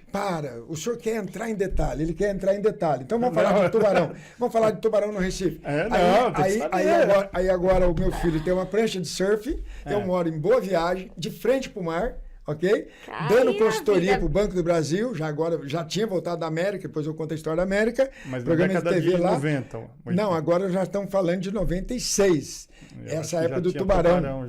Do tubarão, e muito. Aí, resultado, morava num bom prédio lá, um dia eu chego, paro o carro, tinha um Vectra, um carro da época, era um Vectra, né, do 95, 96, aí o porteiro veio falar comigo, seu João, eu tenho que falar para o senhor, 3 horas da manhã, de onde seu filho pegou o carro, 3 colegas aqui do prédio foram com as pranchas e foram para Boa Viagem. Nossa, cheio de tubarão. Rapaz, aí, resultado, quando ele volta, né, e ele vai estar ouvindo esse podcast, né, João Pedro?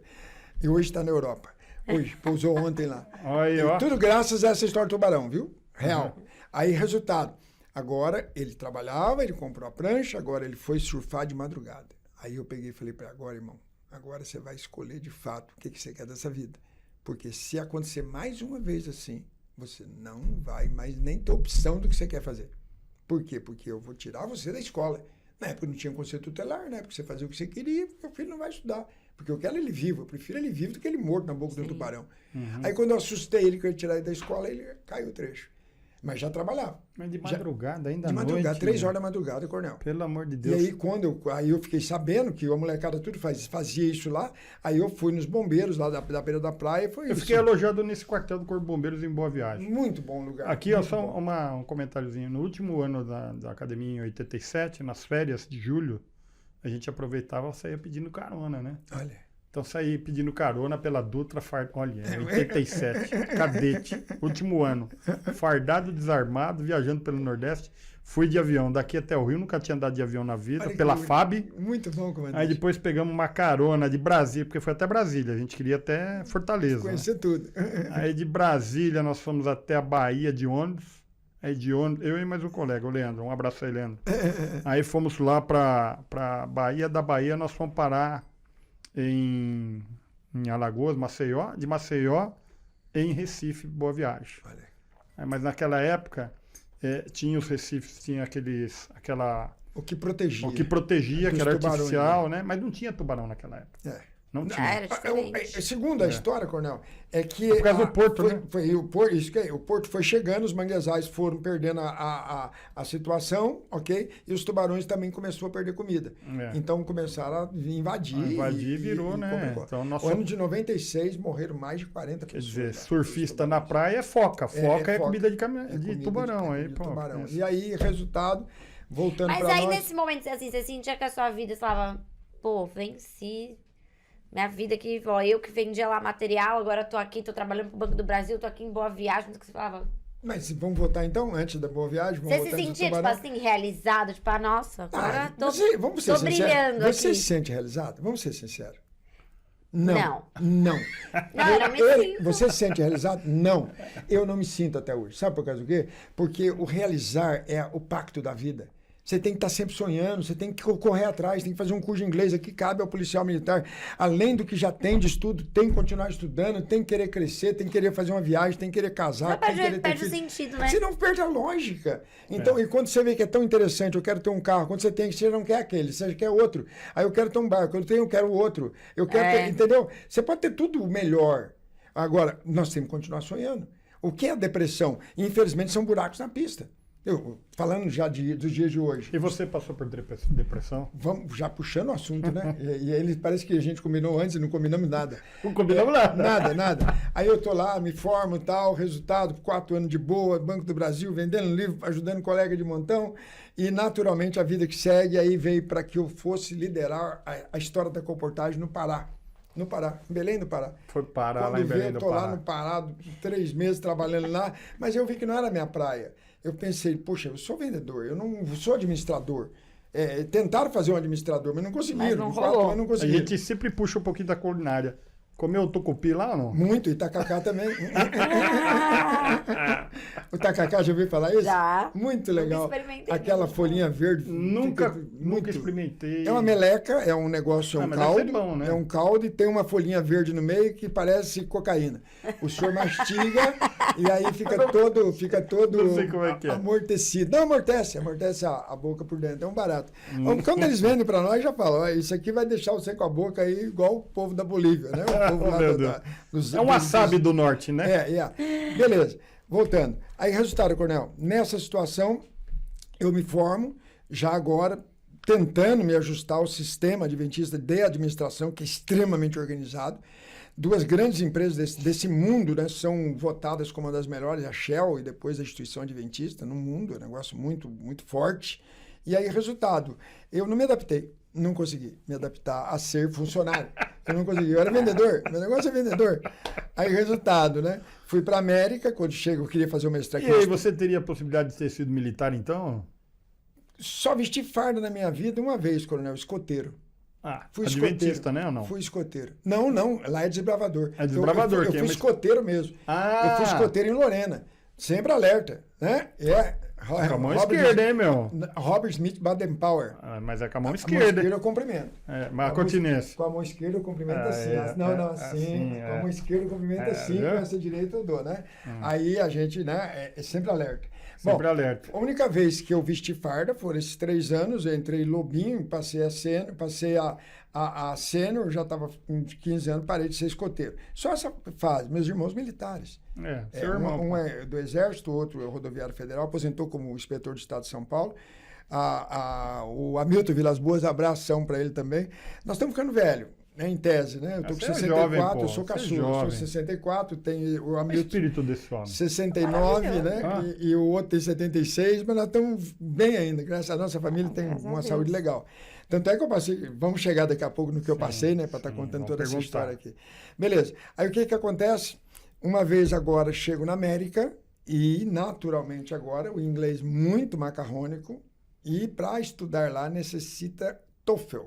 Tu tem que prestar um TOEFL para você ter uma graduação de 586 pontuação para você então conseguir. Então não tem condição, o inglês era ruim, vamos embora para a universidade. Fui para o UC, Atlantic Union College, em Massachusetts. Então, era uma universidade adventista, mas eu fui lá para estudar o inglês. Eu faria o Begin, faria o Intermediate e faria o Advanced. Aí nessa brincadeira, estou lá estudando, um ano e meio, cada perto 6 meses. de Nova York, né? Não tão perto. Sim, mas é lá no Nordeste. Aí saía, passaria para Connecticut e entraria em Massachusetts e chegaria lá num colégio, 90 milhas de Boston. Aí, resultado, na região de Nova York. Mas agora você imagina um caminhoneiro 4 anos e meio antes, 4 anos e meio depois morando nos Estados Unidos. Isso não é para qualquer um. Isso é uma história que dá muitos livros, tá entendendo? Com certeza. Mas o mais doido da história é que aparece uma pequena propaganda num jornal brasileiro. Lá é uma comunidade muito brasileira, muito luso brasileira, português e brasileiro. Você fala bem o português? Se fala, estará empregado. Poxa vida, rapaz. Era o que ele precisava. Fazia 3 meses que eu estava lá, o que eu mais sabia falar era português. É lógico, nativo aí, resultado, eu falei, a única coisa que eu sei nesse país aqui é falar português. português. E procurar caldo de cana com pastel para comer e não achava. De jeito Procurava nenhum. desesperadamente, eu queria Ó, pastel. a oportunidade de negócio para todo mundo. Todo vai embora para Nova York, vai montar caldo de cana e pastel, vai ficar milionário. Aí, até hoje é assim. Aí, resultado, amiga, fui atrás, e era em Nova York. Aí, consequentemente, chego em Nova York, né? Agora já mais capacitado, né? Já tinha virado gente, né? 31 anos de idade. Aí cheguei, me apresentei, e aí eles falaram assim, gostamos, legal. Tinha cabelo, bonitão, tal, bigode, bonitão, né? Continuamos bonitos. Sempre fomos bonitos, agora mesmo sem cabelo na software. Aí, resultado, naturalmente, falou, vai ser um programa de entrevista, você tem que passar por uma entrevista, mas eu pensei que era uma história de currículo, que você vai ali para cá, você, de onde você veio. Nada, era para apresentar um programa de entrevista, mas era para apresentar um programa de entrevista. Virou jornalista. RTP, Rádio e Televisão Portuguesa, com a emissora da Globo nos Estados Unidos. Cara. Saía no Brasil a Elmatic, a fita grandona antiga. E ela entrava no voo da Varig, chegava em Nova York e colocava para os Estados Unidos todo o Cid Moreira falando um dia depois daqui. O Jornal Nacional passava aqui no dia 4, o Jornal Nacional no dia 5 lá. Que coisa, hein? Muito interessante. Só que eles tinham 15 minutos, um hiato de 15 minutos. Porque terminava a novela, ok? E não tinha o que apresentar. Aí falava alguma coisa de português lá. Mas não queria de Portugal. Não queria os portugueses de Portugal. Porque você está Queria os coisa portugueses. diferente. E porque o brasileiro não entende o português de Portugal. Ele não entende. Agora o português entende o nosso português. É interessante isso. Então tem que arrumar um apresentador que fale português brasileiro e desta forma seja ouvido pelos dois públicos que nós queremos atingir, que é a Rádio e Televisão Portuguesa. Aí me deram o programa. Caraca. Qual o tema que o senhor acha que fica legal? Eu falei, saúde. Saúde. Aí, qual vai ser o nome do programa? Aqui é Podcast, lá foi RTP, Saúde e USA. Então, Rádio Televisão Portuguesa, Saúde, Estados Unidos. Show. E aí começamos um programa. E era um programa parecido com isso aqui, um outro formato apenas, que antigamente você olhava mais para a câmera do que olhar para nós aqui. E aí, consequentemente, me deram lá o texto, né? Que texto, TP, nada. né? O TPzinho Do lá. jeito que eu rodava, eu já na terceira linha eu já tinha perdido tudo. Eu pegava e aí eu falei, não dá texto não, deixa eu começar a entrevistar brasileiro de sucesso aqui. Aí, qual é o cara que tem mais sucesso aqui na América, dos brasileiros? Ele está na Columbia University, o Ademir, do Rio Grande do Sul. Pá, tá lá no Brasil? Não, mora aqui, trabalha na Columbia aqui. Bora. Eu falei, peraí, vou atrás dele, pô. Aí achei o telefone dele e fui lá falar com ele na Colômbia. E aí quando eu entro lá para falar com o Ademir, em Nova York. Aí eu falei, Ademir, eu gostaria de entrevistar você. Eu queria que você fosse o primeiro entrevistado, para que a gente lance um programa para entrevistar brasileiros de sucesso. Ok? E que não vieram por baixo do caminhão, e que não vieram por dentro do rio, que não vieram pelos coiotes, mas que vieram documentado. Entendeu? Gente que quer fazer e tem capacidade de fazer. Ele topou. Aí, resultado, mais falávamos a brasileiros, agora mudando o viés. Falava de saúde, mas também falava de como regulamentar-se na América.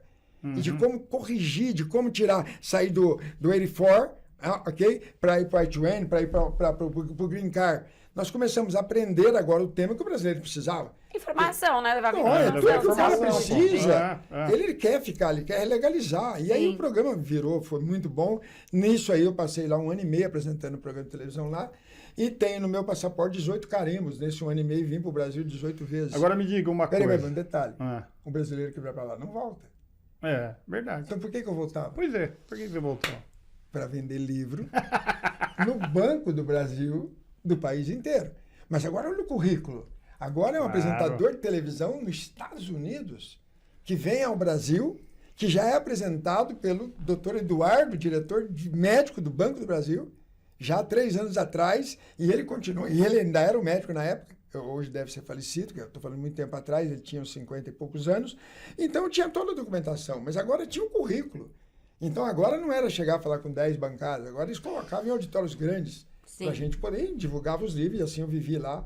Professor, você está nos contando... Não chegamos no próprio AM ainda. Não, mas vamos conversar. Você está nos contando aqui histórias que incentivam, né? Histórias que nos ensinam, histórias que nos motivam, né? Esses dias eu assisti um filme e eu tive até que parar de assistir porque eu tive um compromisso. Mas vou terminar. Chama Mais Que Vencedores. Já viu esse filme? Não, mas prometo ver. Então, ou talvez tenha visto e não percebi o nome. Assista, chama Mais Que Vencedores, né? Inclusive, quem indicou foi o pastor Gil, da Associação PM de Cristo. Deixa um abraço aí para ele. Muito amigo meu também, Muito junto com o amigo Terra, teu, junto com o é Dacinho, bacana. junto com o Marcelo. E fantástico, né? Eu não vou dar spoiler, mas é um treinador de basquete. E ele foi visitar um hospital junto com um pastor amigo dele. E ele esbarrou numa porta. Eles barram numa porta, encontram um senhor que está acamado, né? Ele fala, bom, já que você entrou, né, faz uma oração para mim. Ixi. E daí começa. Então, às vezes, aí não tem muito a ver com filme, mas isso tem a ver porque você teve esse problema, né, de garganta e de repente encontrou um médico na sua vida, né? Que falou para você está pronto para encontrar Jesus, né? Isso mudou sua vida, né? Com certeza. E disso daí a gente tira um ensinamento também. Que nós, às vezes, estamos a um encontro do sucesso. Né? Às vezes nós estamos a um encontro do sucesso. Um passo. Um passo de encontrar uma pessoa. E às vezes essas pessoas são pessoas invisíveis, que às vezes uma pessoa humilde, uma pessoa que, né, não tem nenhum tipo de relevância social, mas, ou às vezes sim, mas às vezes a gente negligencia. Por isso que, disso que você está me falando, até passar para todos os policiais e os cidadãos que estão nos vendo, né? Uma coisa que a gente aprende com a vida e você nos ensina isso, né? Jamais deixe de cumprimentar alguém sem olhar nos olhos das pessoas. Né? Então, se você for cumprimentar alguém, nunca cumprimente assim, ó. Oi, tudo bem? Quando alguém te cumprimentar assim, talvez você não esteja a um passo do sucesso. Mas quando você tiver a oportunidade de cumprimentar alguém, cumprimente olhando nos olhos. Com certeza, vai motivá-lo. Né? Mas, desculpa, é só para a gente aproveitar o gancho aqui. Nada. Voltando, então, chegamos então no ano de 1991, 93, volto para o Brasil e nós não falamos da depressão. Legal. Então, rápido, forma em teologia, rápido, aprende a vender livro, rápido, um baita num convênio com o Banco do Brasil, rápido, está na América, mas tudo tem um preço. Há uma síndrome chamada síndrome do Banzo. Quando eles iam para a África e botavam os escravos no navio negreiro, e o que mais matava não era a malária, o que mais matava era a síndrome do Banzo. É a saudade, a tristeza. Eles eram lá, tinha tio, tinha avô, tinha filho de rei lá. Nunca mais outra, viu, né? Nunca mais ia ver. E ele vendo pessoas morrendo do lado dele aí com malária.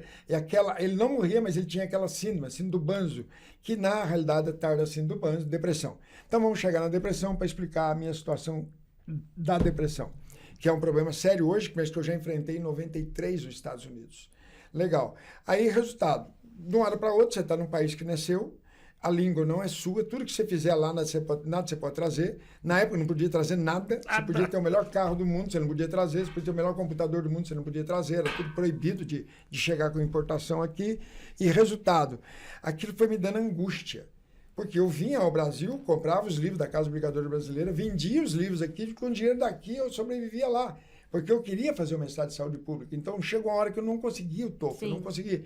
Meus dois filhos falam fluentemente inglês, meu filho é piloto, meu filho dá aula de inglês para piloto, exatamente talvez por causa do meu trauma, entendeu? Porque eu não consegui o que eu mais gostaria, que era passar no TOEFL, porque se eu passo, eu tinha um estudo pago pelo americano. O TOEFL é o teste de proficiência em inglês? Para você poder entrar na universidade, para o governo poder te dar o estudo. Ele paga o estudo para você, mas se você não sabe falar a língua, como é que você vai estudar lá? Tá entendendo? É complicado. Então, nesses praticamente quase 3 anos lá, fiz de tudo. É pedreiro, marceneiro, apresentador de televisão. Lá você é tudo e não é nada. A grande verdade é essa. Por isso que nunca mais voltei para lá. Não quero. Todo mundo, você não vai para a Europa? Não quero. Eu não quero mais sair daqui. Aqui está ótimo. Porque no outro lugar, não sei que vá a passeio. Claro, já está legal. Outra coisa, né? Mas não para arriscar, não para, sabe? E não desmotivando quem tem desejo, porque nós temos que correr atrás do desejo. Mas, para mim, eu percebi que é muito ruim ser estrangeiro. É muito ruim estar em terras distantes. E você quer somar os dois mundos depois. Você quer a coisa boa de lá, mas perto da sua família. Sim. E você nunca vai ter as duas coisas juntas, porque sua família ficou para trás. Aí você quer levar sua família para lá. Eu levei para lá meu sogro, levei minha sogra. Eu comecei a levar a tropa. Aí, resultado, chega uma hora que você vê, pô, não dá, ainda tá faltando irmão, tá faltando mãe, a minha mãe adoeceu aqui. Aí, não, eu vou embora, mas aí acontece exatamente a história que você é casado. Embora você foi sem perguntar se ela quer ir, agora sem perguntar se quer voltar, Você quer voltar? Aí Uma já é outra faxina, encrenca. $100. Uma faxina, $200. E é isso mesmo. Em 93. Mas continua assim. E aí, resultado, voltar para cá para fazer o quê? Uhum. Agora que meus filhos aprenderam a falar inglês, agora que já não estão roendo unha mais, agora que já estão no elementary school aqui, agora que já estão se adaptando, você quer voltar de novo? Então agora você vai sozinho. Ixi. Claro. Pô. Agora, de novo a história do livro, né? E eu sabia da história lá de, Caramba, lá de meu. Vila Velha, que quando É. ela fala, ela cumpre, porque mulher aceita tudo, ok? Menos que você duvide dela, porque ela é muito capaz. As mulheres são muito capazes, inclusive de viver sozinha. Tá? Nós homens, a mulher morre, a gente morre atrás. Agora já a mulher não, ela morre, sai, sobe, a vida que segue. Né? Por quê? Porque a mulher tem um outro referencial de vida. Mas aí eu, para escutar minha mulher difícil pra caramba, querendo que ela voltasse, eu levei minha sogra para lá para convencer, ele não conseguiu, levei o sogro para convencer, ele não conseguiu. Aí, resultado, eu entrei em depressão. Porque tudo aquilo que você quer e não consegue, você se chantageia. Uma frustração, né? Você que se gera. chantageia, você adoece porque você quer. Estado de São Paulo, a palavra depressão ela é uma palavra médica. Mas no estado que eu nasci, ela é uma palavra da geografia. Ah, sim, relevo. Quando você sai e entra por Extrema, ou por Piquete, que vai Delfim Moreira, ou por Poste Caldas, lá do lado de Águas da Prata, você já começa a ver depressão nos próximos 30 quilômetros. Então, o que é depressão, coronel? O que é depressão? Depressão são buracos na pista. É, exatamente. E vai passar. Só que tem um detalhe, é por 30 quilômetros só. Mas se você passar muito rápido, você quebra o seu amortecedor. E se você passar muito devagar, você atola. E quando você atola no buraco, coronel, isso é tema de minhas palestras hoje sobre depressão, o que vai acontecer? A minha tendência é rodar a roda para ela sair do buraco. Só que ao ela não sair, ela afunda mais. Isso aí eu entro em lassidão. Lassidão é o último estágio para o suicídio. Olha que perigo de eu começar a querer passar muito rápido os meus problemas ou muito devagar. Então eu tenho que ter meu tempo. Então como é que eu dou o tempo? Se o problema é dela, não é meu. É a minha irmã que separou do marido. É a minha irmã que separou do marido, não sou eu. Ah, o meu irmão perdeu o emprego, mas foi ele que perdeu o emprego, não fui eu. Eu não posso comprar o problema do outro. Lá em Pernambuco tem um negócio muito legal na Polícia Militar que é ema, cada um com o seu problema. Se nós seguimos isso, coronel, a gente já acerta muito a nossa vida. Por quê? Porque nós estamos comprando problema da mulher, não. Da esposa, não. Do filho, não. Do pai, não. Nós estamos comprando problema do outro que eu nem conheço, pela televisão e pela internet. Então eu estou com medo da Ucrânia, porque a Ucrânia está matando todo mundo, o Putin vai invadir a gente. Cadê a guerra da Ucrânia? Ninguém fala mais, ninguém acessa mais nada da guerra da Ucrânia. Mas quando ela surgiu um ano e meio atrás, todo mundo ficava comendo aquela coisa que ninguém quer comer. Tristeza, angústia, medo. Então, nós temos que seletizar. Ah, você falou Esse uma... é um ponto. Eu tenho que escolher o que eu ponho dentro dos meus olhos, que vai chegar no meu cérebro. Eu tenho que escolher o que eu ouço. Então, se você é um policial militar, não acredite que o cara é mais forte que você. O Estado é muito mais forte que a marginalidade, mas muito mais forte. Então, se você tem 4 amigos que vão morrer por você, eles vão morrer. E eles vão junto com você. Basta ver agora o que está acontecendo em Santos. O Estado é forte. Então, nós não podemos ir para uma situação de risco achando que eu já vou perder. No litoral de uma maneira geral. Né? No Brasil, de uma maneira geral, Coronel. Porque, infelizmente, a criminalidade só aumenta. Agora, o policial, que é o sistema imunológico da sociedade, como é que ele vai fazer? Se ele acreditar que não vai dar certo? Ele vai entrar em depressão. Então, como é que eu faço? A depressão vem só porque eu recebi notícias negativas? Não. É porque eu digeri e acreditei. Então, e aí você fala muito disso, né? E o Coronel Amaury, principalmente no CAO e no CSP, que é o nosso mestrado e doutorado, eu sempre deixo um abraço aí para o Coronel Amaury. Eu sempre falava da qualidade de vida, né? Mas também da qualidade de pensamento. Não tenha dúvida. Né? Então, a qualidade de pensamento ela é muito importante. Inclusive, demonstrou para a gente, né? Algumas, não digo radiografia, mas foto de células, né? Que tirou, que foram colocadas em microscópio, Testadas, né? né? Testadas depois, assim que você recebia um estímulo positivo e assim que você recebia um estímulo negativo. Com certeza. A diferença é gritante. Coronel, vamos para a pandemia? Vamos falar da pandemia? Então, quando nós voltamos em 2020... Por que eu parei de ver jornal, lógico, TV, mas a maioria já não só... vê mais nada. E outra, aqui eu seletizo. Lógico. Aqui eu escolho. Sim. Eu quero ver... Não é bombardão. Coisas boas, né? Não, lógico. E outra, esse podcast vai ser muito visto porque alguém vê, gosta e ele encaminha. Quando alguém que é meu amigo me encaminha, eu abro.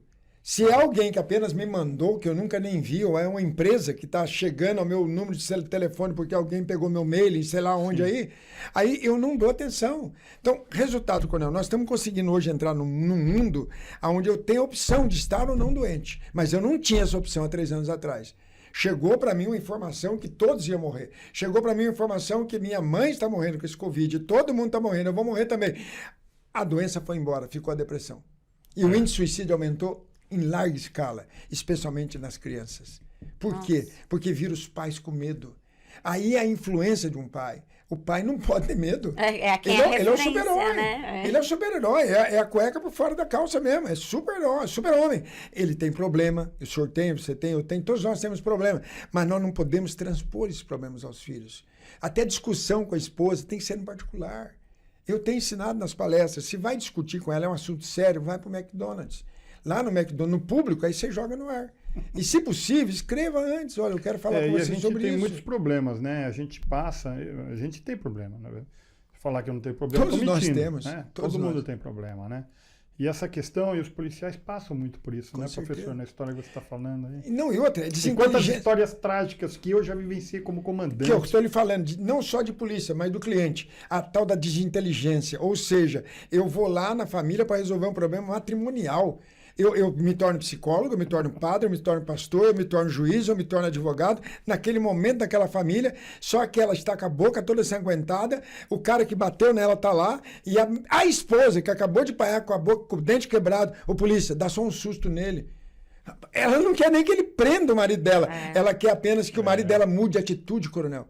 Esse é um ponto sério. E o polícia, se ele traz essa coisa para ele, isso dói, porque ele fala, puxa, eu tinha condição de prendê-lo, eu tinha condição de que o Estado reeducasse, mas a própria esposa não abriu o BO, a própria esposa não quer prender o cara. E eu sei que amanhã talvez ela vai estar morta. Mas tem que prender, meu. Se constatou lá uma agressão, vai fazer o quê? Exatamente. E aí o polícia... Não, mas eu já aprendi casos dessa situação.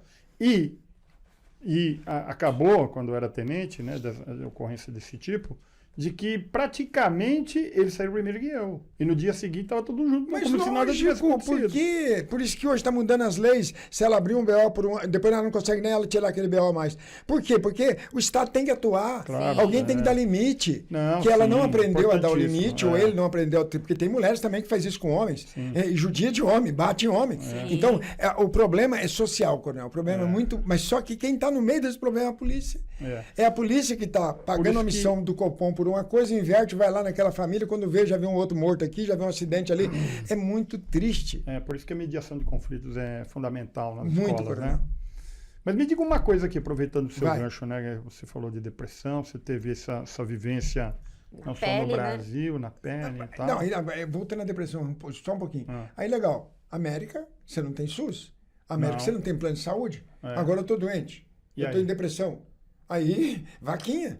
Mas você conseguiu reconhecer que você estava em depressão? Não, nem sabia que era isso. Eu tô falando em 93. Também, né? A pessoa não eu estava falando em 93, saber, né? Era coisa que nem existia ainda. Nem se falava, né? Aí, resultado, era um médico indiano, fizemos uma vaquinha lá, arrumei a grana para poder pagar essa consulta, e lá é caríssimo, consulta médica, internação, então é caríssimo, né? Aí, resultado, era um médico indiano, e aí ele falava o inglês, e eu entendia já mais ou menos.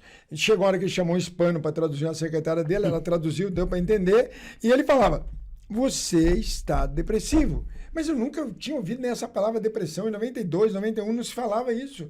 O muito que se falava, você está tristonho, você está muito triste.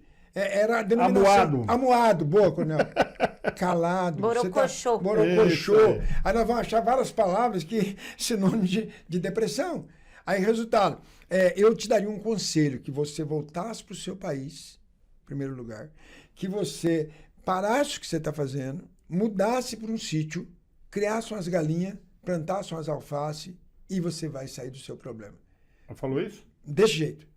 Quando a minha esposa ouviu o médico falando, aí ela se conscientizou. Agora eu vou largar as faxinas e vou embora atrás dele, porque eu prefiro ele vivo do que ele morto. Porque se ele continuar nessa pegada, ele vai morrer. Esse médico, eu posso mandar foto da conta para o senhor, para você depois, $1.200 é dinheiro hoje ainda. Você pega R$5.500, $1.000, você bota mais $200, você tem R$7.000. O Dr. Reis vivo, né? médico aqui no Brasil, eu lá em 93, nessa época ele era médico do Hospital Silvestre, no Rio de Janeiro, um grande hospital adventista. Aí, resultado, eu liguei para ele 6 horas da tarde, uma quarta-feira. E aí comecei a contar a minha história para ele, que eu estava triste, isso. Ele foi me enrolando, foi conversando. 7 horas da manhã no outro dia. $1.200 veio a conta para mim, da Inti. Ah, não, esse daí você conversando com o médico O médico indiano. do Brasil. Do Brasil. O Dr. Reis. Sim. O Dr. Reis, que está pronto para contar Jesus, agora 6 anos depositou depois, dinheiro. meu irmão, meu amigo, eu liguei para ele que eu estava triste, eu não estava aguentando ficar lá, eu queria vir embora. Ele falou foi uma me noite inteira Uma contigo. noite inteira. E graças a Deus que ele me escutou. Que bom. Daí um conselho para todo mundo, se tiver sentindo tristonho, cabrunhado, Ligue pra borocochô, ligue para alguém, ou procure alguém. Só tem uma pessoa que vai te ajudar, sabe quem? Você mesmo. É verdade. É a decisão, eu não quero adoecer. Eu conheci uma pessoa ontem, infelizmente, lá em Lorena, que está muito obesa e cada dia está ficando mais obesa.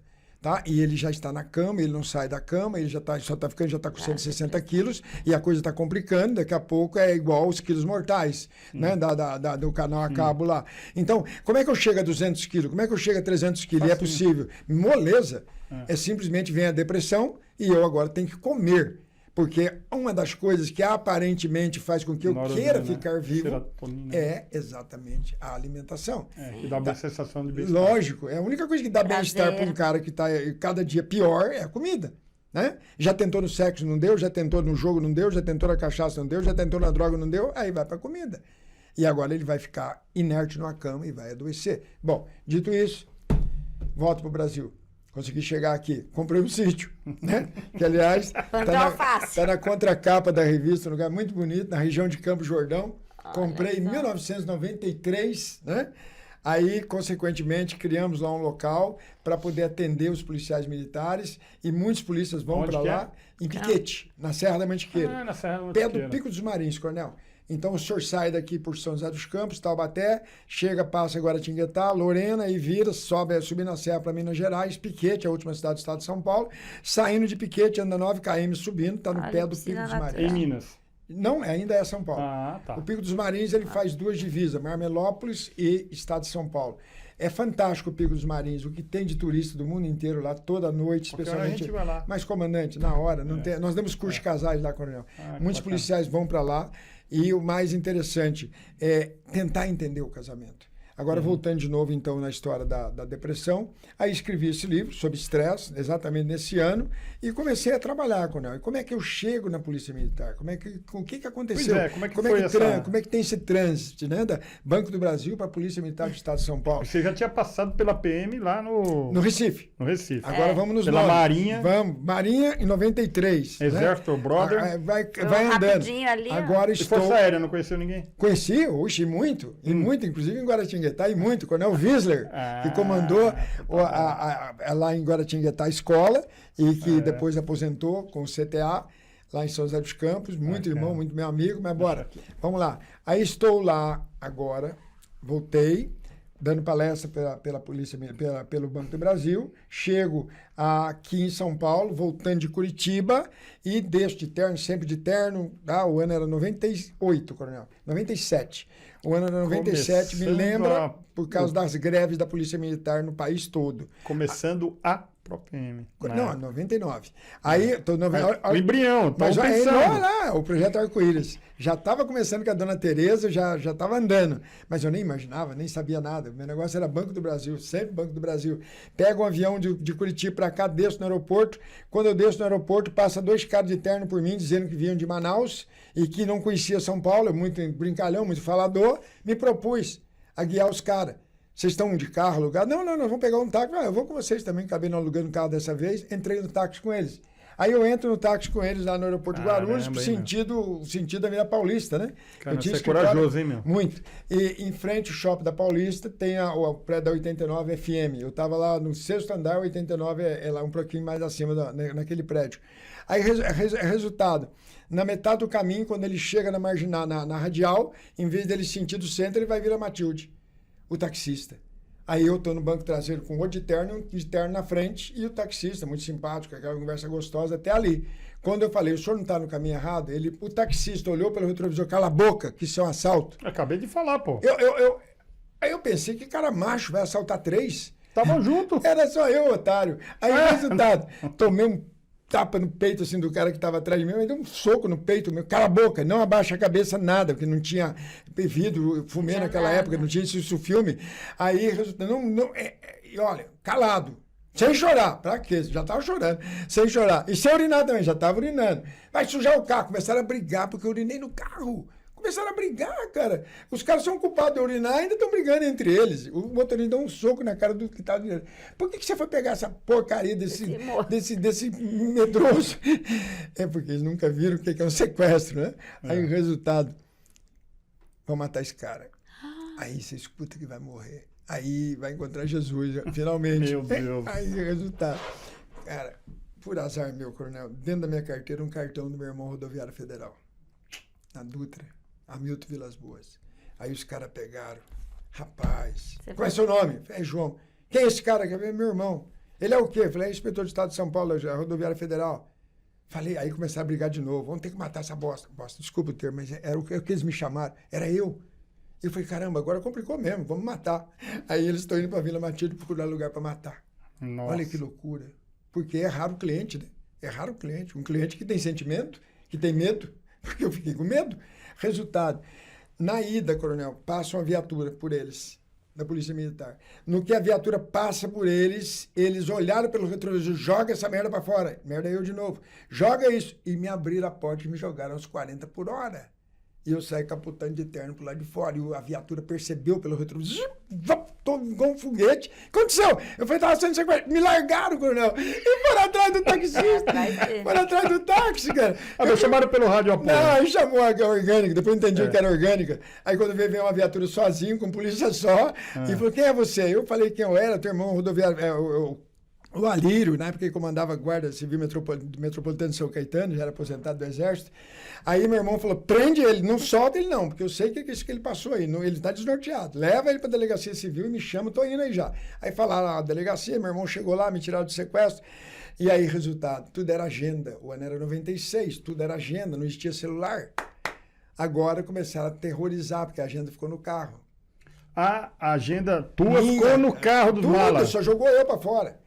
Aí, resultado, a bolsa, tudo ficou dentro. E, pela lógica, a polícia não pegou os caras, porque os caras devem ter sido ligeiros, evadiram, sei lá o quê. Fato que 3 dias depois começaram a aterrorizar a mim, dizendo que ia voltar, que sabia onde eu trabalhava, que eu ia me pegar de novo. Eu falei, caramba, e agora? O que eu faço? Estou morto, né? Aí, dava palestra no Banco do Brasil. Resolvi, então, ir trabalhar no Nordeste, lá em Pernambuco. Aí, vou lá para dar palestra. Mas fui pela Varig. Muito falador. Muito conversador. Na viagem daqui para lá, eu sou vendedor. Um monte de gente sentada sem ter o que fazer. Lembrei da história de entregar livro de porta em porta lá em Domingos Martins e levantei e fui entregando um livro para cada pessoa. Falei, ó, se vocês gostarem, quando descer lá, eu fico do lado de fora do guichê esperando para receber. Custa tanto. E entreguei um livro para cada pessoa. 37 livros. Vendi 37 livros no avião. Caramba, hein, meu? Irmão, quando eu falei, rapaz, meu negócio é vender livro de novo. Só que agora eu já era autor do Estresse Previno, foi isso, meu, ainda sou autor, o negócio tem know-how, professor e tal, show de bola. Só quando eu chego no Recife, o pessoal da Vara encantou comigo. Falei, rapaz, nunca ninguém fez isso aqui. Você fez tudo legal. Você deixou, tá do lado de fora do guichê, a hora que eles saírem, né? Aí eles pagam ou não pagam. Você é corajoso, porque muita gente poderia ter botado o livro na sacola e levado embora. Tudo bem também. Eu falei, peraí, pô, o povo é honesto, pô. Peraí. Aí todos eles pagaram certinho. Ele falou, pô, a pessoa podia dar uma palestra para nós, o pessoal da Varig. Aí comecei a dar palestra para a Varig. Ok? A Varig estava fechando, ela estava no vértice descendo. Ela sabia que ia fechar. Autorização para pouso, pedindo autorização para pouso. Ela estava já quebrando em 96. Tava Aí, resultado. O senhor poderia fazer uma palestra para nós vamos chamar todos os diretores do Nordeste e o senhor mostrar essa vontade de viver que o senhor tem, essa vontade de trabalhar e precisão de trabalhar, porque eles são empregados e registrados, tudo para aposentar, e já não estão deixando mais a Varig andar, é tanta coisinha que não funciona mais. Aí eu falei, vai ser aonde a palestra? Vai ser no Mar Hotel. Mar Hotel, um dos melhores hotéis do Recife, vai ser no Mar Hotel e tal. Aí botaram lá uns 60 diretores do Nordeste todinho para eu fazer a palestra. Fiz uma palestra, não entendia nada do que era Varig, nem sabia que estava fechando, não sabia nada, só sobre motivação. Todo mundo adorou. Bom, vamos contratar esse cara, ele vai de estado em estado, motivando os funcionários. E assim foi. Comecei a dar palestra pela Varig. Nessa brincadeira da palestra pela Varig, o que acontece? Veio a greve de 97 da Polícia Militar no país, começou na Paraíba. Isso começando lá para eclodir aqui. Aí, a nossa principal foi em 88. 88 que o bicho pegou aqui. quase deu a greve. 88 deu. Quase deu. Chegou a dar 97 não foi. Teve não, você está falando, eu sei, por causa daquela história da civil, por causa da Constituição, o senhor está voltando lá atrás. Mas teve greve mesmo. Houve greve. Até coronel, o finado coronel, o Biratã, na época, eu acho que ele era capitão, ele puxou. A gente arrancava, o pessoal, os oficiais arrancavam. Naquela época. A insígnia, né? Não, o caneco da viatura, assim, para não comunicar uma viatura com a outra. Eu lembro, eu vi ele fazendo isso. Interessante. Naquela época. Bom, esse eu não sabia. Em 88, então, o Estado de São Paulo também teve uma greve. Um início de greve. Greve da PM. 97. Mas depois não teve mais. Teve que bom, movimento, mas não chegou. Muito bom, e vai entender por que eu estou falando muito bom para o senhor não ter tido greve. Aí, resultado. Que nem pode, né? Crime militar, né? Aí eu estava lá no Recife, aí os comandantes os gerais do país foram convidados para ir ao Nordeste. Eles iam ter um congresso de coronéis de todo comandante geral para poder entender a greve que estava ocorrendo por lá, em Recife, na Paraíba, muito forte, né? Para que aquilo não acontecesse. Mas não era o ano 97. 97 aconteceu a greve lá, os praças entraram, os oficiais não. Resultado, eu dando palestra pela Varig, quando eu estava dando palestra dentro da Polícia Militar, para motivar, para ter amizade entre eles de novo, e aí era 98, e aí naturalmente vem 2000. Ano 2000, o governador era Jarbas Vasconcelos. E houve de novo uma greve, de 12 dias no Nordeste. E eu estava lá. Resultado, quando veio o hotel cheio de comandantes para a semana que vem, o pessoal da Varig falou, você poderia dar uma palestra para eles, para dar uma arrefecida na situação, porque o clima está tenso. Aí me deram 20 minutos para dar uma palestra aos coronéis, que estavam lá durante, eu acho que 2 ou 3 dias, um congresso deles para sanar a doença para que não chegasse nos outros estados. E quem estava lá?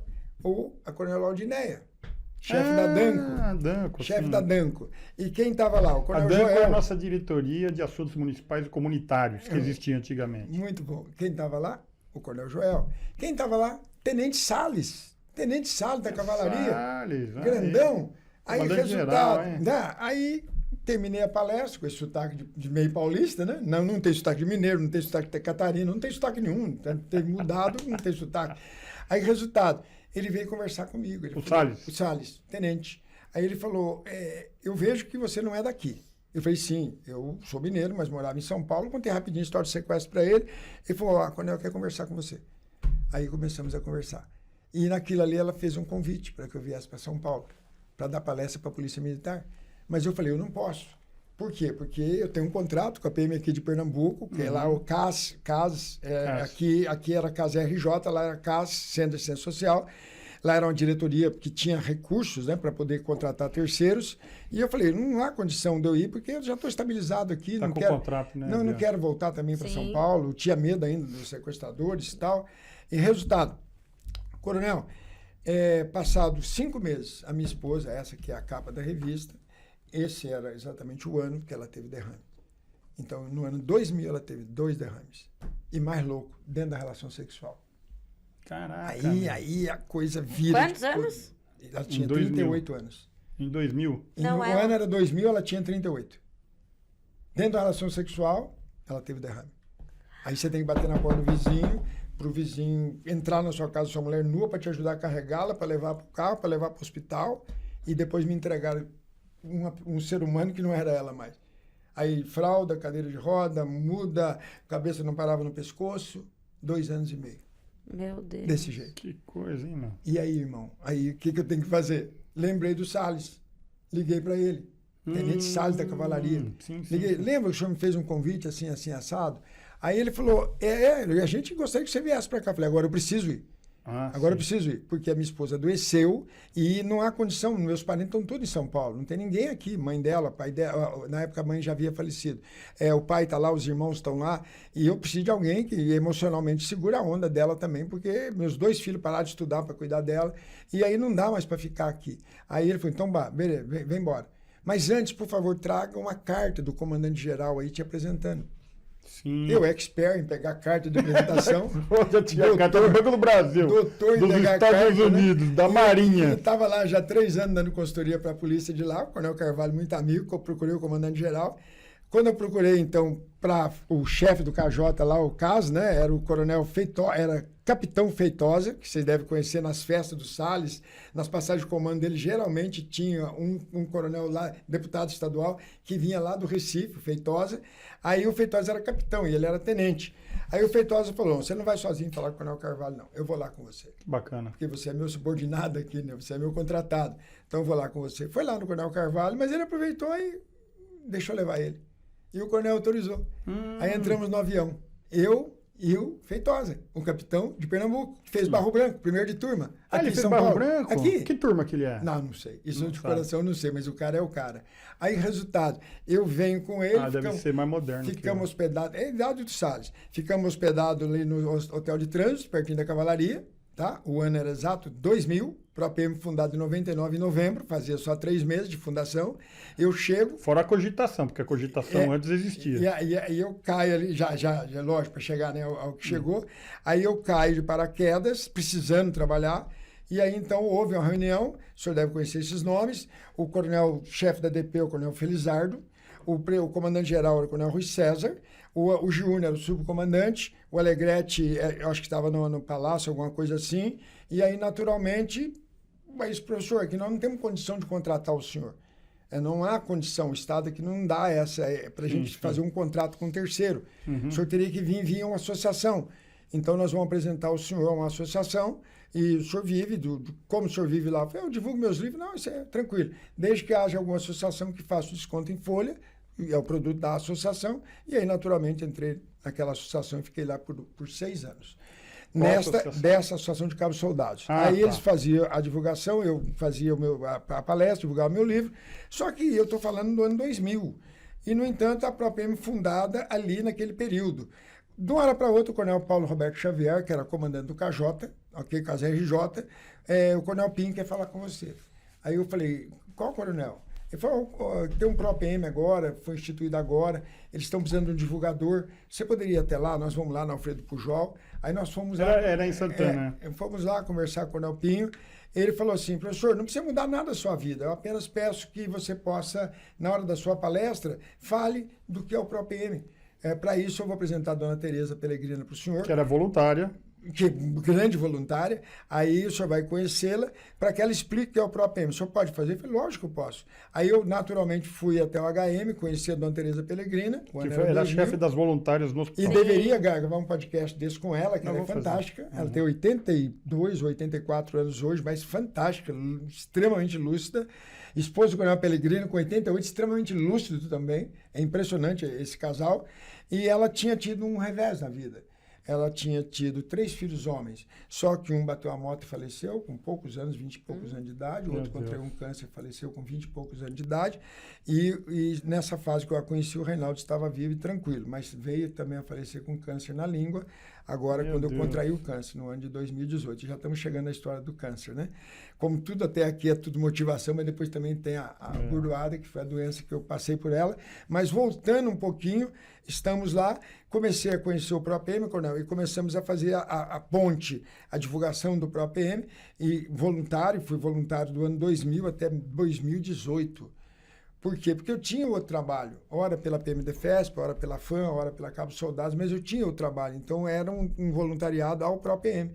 Aí chega 2018, ok? Contava agora para sua colega que estava outro dia na ProPM, a história que está aqui nessa revista, né? Eu moro no sítio e moro aqui em São Paulo, no kitnet aqui pertinho do Copom.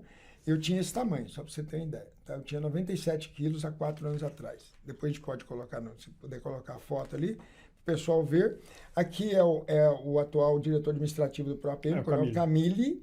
Aqui foi comandante-geral da Polícia Militar, deputado estadual e assessor de segurança, o segundo homem da segurança pública a passada agora, e hoje é o subprefeito da Sé. Tá? Aqui é o Coronel Ramos e aqui é o Coronel Adriano, comandava o M9. Uhum. Ele tinha câncer na língua e nessa fase, olha o rosto dele triangular. Olha o meu rosto triangular. Tá? E aí, o meu rosto está arredondado, igual de todo mundo. Mas por que hoje é triângulo? É o tratamento.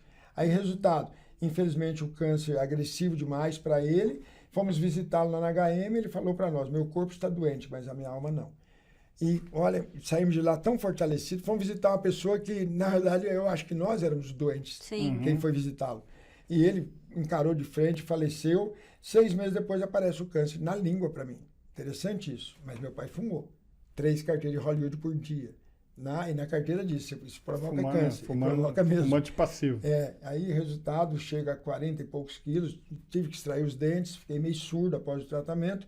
E aí, naturalmente, sem saliva, é uma dificuldade danada falar sem estar bebendo água. Aliás, eu vou até pedir um socorro para o senhor, se eu puder pedir para o rapaz uma água para nós. Uhum. E aí, naturalmente, o que ocorre? Mas dá para segurar um pouquinho. Na hora que não der mais, eu falo. Toma aqui, ó. Poxa, na hora. Pronto. Presta. Vamos lá, vamos ser solidários, né? Pode tomar. Pronto, resolvido. Aí hoje é 22 garrafinhas de água. Caramba! Dia. E não pense que eu gosto de água, não. Eu não gosto de água. Mas eu tenho que beber água. Porque as 3 glândulas salivares que você tem, que ele tem, que eu tenho, elas foram eliminadas. A radiação destruiu as glândulas salivares. Então, eu não tenho produção. Nós somos água. Aquilo circula, é um radiador, mas quando vai passar por aqui está impedida. Então, todo o esôfago arde. Sim. Ele queima. Mas, por outro lado, esse tanto de água que eu estou tomando está me dando saúde. É interessante. Uhum. Então, eu fiz exames outro dia com o Dr. Cury, nosso conselheiro do PROAPM, um baita do médico, psiquiatra e geriatra. E ele fez meus exames e falou, você parece um menino. Você não tem nada. Para quem teve um câncer, não tem nada. Nem próstata, está tudo organizado com você. Talvez a água. Talvez. Que história de superação, né? Aí podemos entrar na história da doença? Pode, vamos rapidinho. Nós temos mais 5 minutinhos aí. Só isso? Pronto. Poxa vida. Está resolvido. Mas aí a gente... É tão interessante. Depois a gente poderia fazer a parte 2. Você vai vir aqui outro dia para contar de outros assuntos. Mas eu gostaria que você concluísse, porque essa história de superação ela é muito importante até para quem está nos assistindo, né? Com certeza. Bora lá. O pescoço incha em 2017, dezembro. O HPM acolhia a PROAPM no 3º andar. Então a PROAPM ela tinha lá dentro do HPM o local das voluntárias, que a dona Tereza trabalhava, outras senhoras. Parou por causa do Covid. Parou por causa do Covid e tal. Ali entregava cadeira de roda, a PROAPM entrega cadeira de roda, muleta, RoboFoot, a PROAPM ajuda muito aos policiais e ficava no 3º andar. Só que nessa que eu estou descendo, naturalmente um dia eu senti que estava inchado. E a minha esposa em Lorena falou, você está com o pescoço inchado? Aí eu procurei. Eu não tinha plano de saúde, eu já tinha parado de pagar plano de saúde, eu achei que nunca ia precisar de plano de saúde. Pagava no período da doença da minha esposa, mas homem acha que nunca vai ficar doente. Sim. E quando ela melhorou, aparentemente não precisa mais, parei de pagar o plano de saúde. Aí quando veio o câncer. Aí agora, eu sem plano de saúde, doente, ok? Já mais maduro, já com 59 anos, já não tinha toda essa pujança, mas que hoje voltei a ter. Interessante, eu estava mais acomodado, a vida vai acomodando a gente. Só que tem hora que você toma umas burdoadas que você tem que levantar de novo. Aí, resultado. Meu filho, João Pedro, ligou ao Coronel Maurício. Maurício faz Alpo de Pérez. Nosso e pediu para o presidente do conselho. Que vai vir aqui, nós vamos convidar. Um abraço, Maurício. Isso aí, Coronel. Aí o Coronel Maurício, gentilmente, foi ao HM, falou com a doutora Maria Cecília, que é um amor de pessoa, oncologista, para que dessa forma ela pudesse fazer uma consulta comigo. Aí ela fez a consulta e, naturalmente, ela diagnosticou câncer. Carcinoma epidermoide metastático. E violento, já estava circulante. Aí ela pegou e falou assim, você reza para que o ICESP te aceite, Instituto Câncer de São Paulo, aqui no Dr. Arnaldo.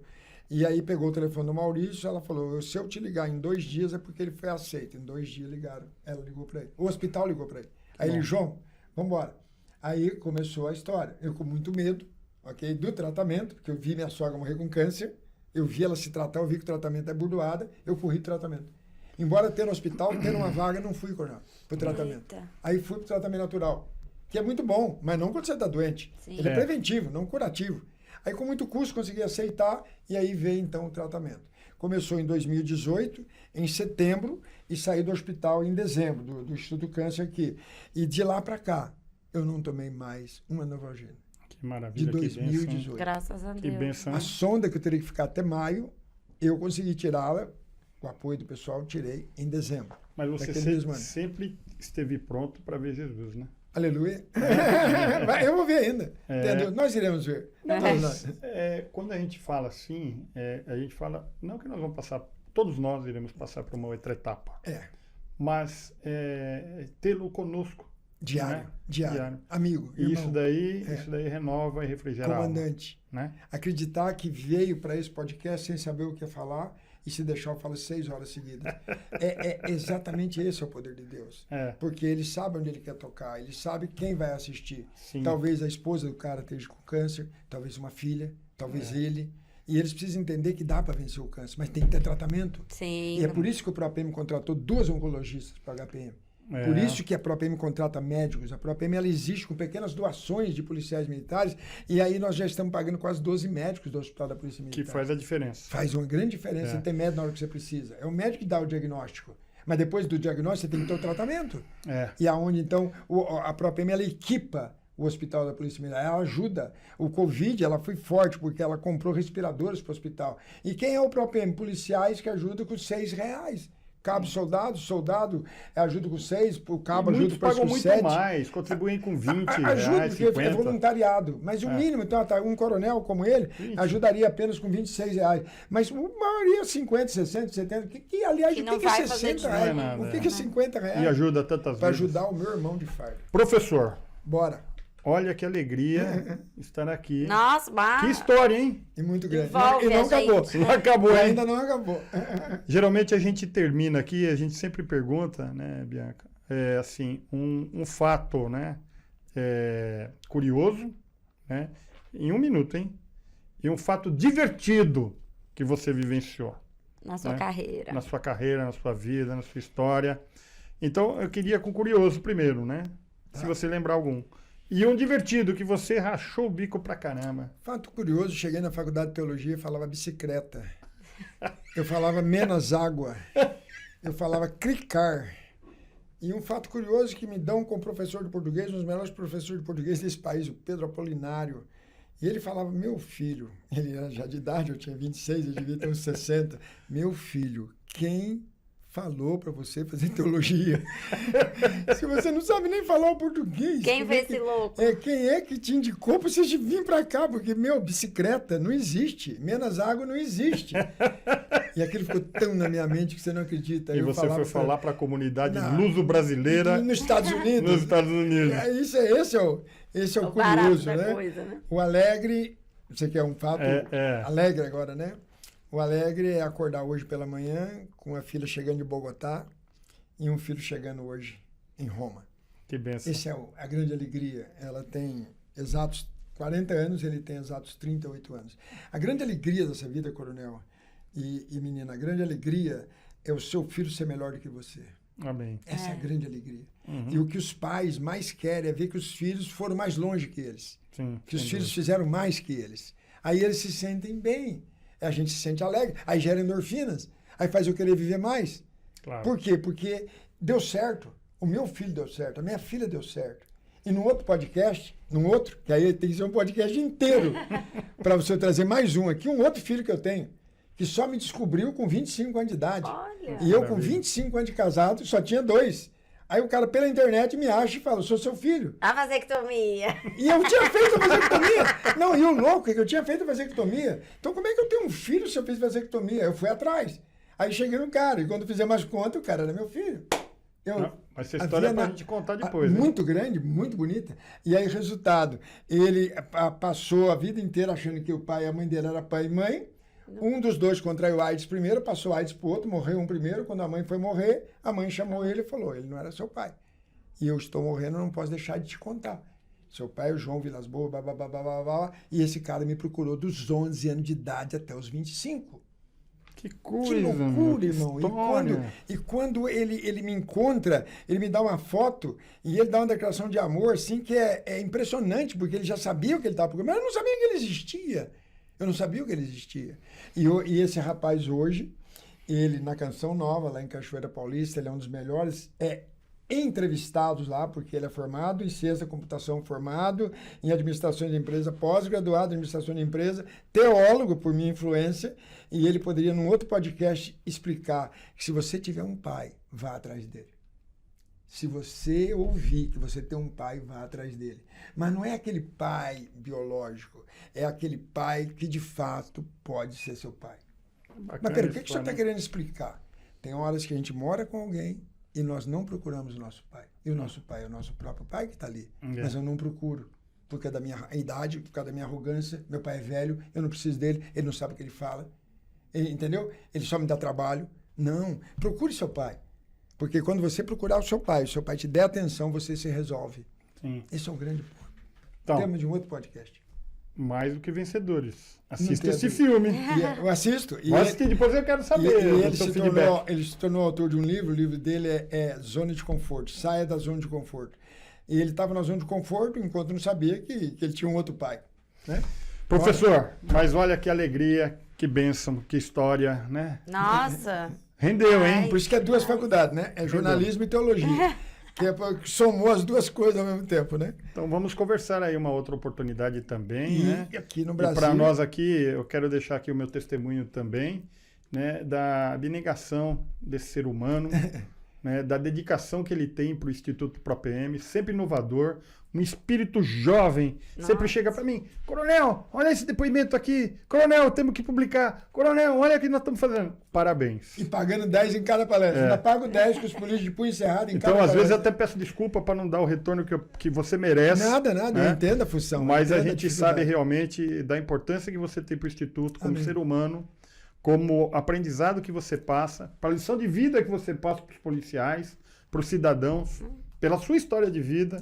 Passou pelo Banco do Brasil, passou pela Varig, passou pela Marinha, passou por Nova York. Toda a experiência na área da saúde para Na vir para o saúde. ProPM, que seria fundado 23, Então, 25 anos depois. nada é por pra acaso. Nada é acaso. Né? Terminou do jeito que eu queria. Então, Nada é acaso. Tá bom? É verdade. Então, eu quero deixar aqui o meu abraço.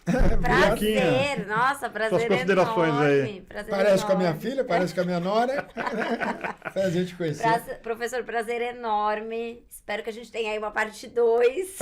Teremos, A gente se permitir, eu trago o vai ter Fabiano. mais papo. Botamos uma cadeira a mais só. Não, aqui tem condições para de fazer. poder ele contar a história dele. Aí vocês vão ver uma pessoa viva. Vocês vão falar, Nossa, "Poxa, assim, é uma energia muito boa É, mesmo. é muito Passa, legal, você é passa muito um ânimo, assim, pra gente, né? Muita vontade de viver. Parabéns mesmo, viu? Meu Tamo muito junto. obrigado em nome do presidente aqui, o nosso Coronel Américo, do Prazer. Instituto ProPM. Parabéns aí pelo trabalho que você desenvolve e parabéns aí pela mensagem que você passa para todos os policiais E eu militares. preciso deixar alguns abraços aqui, posso? Pode, Primeiro abraço, a estimada Coronel Cláudia Rigon, sim, sem dúvida. nossa Secretária. secretária executiva, que tem sido um apoio muito grande Não, foi na um minha trabalho vida. excepcional.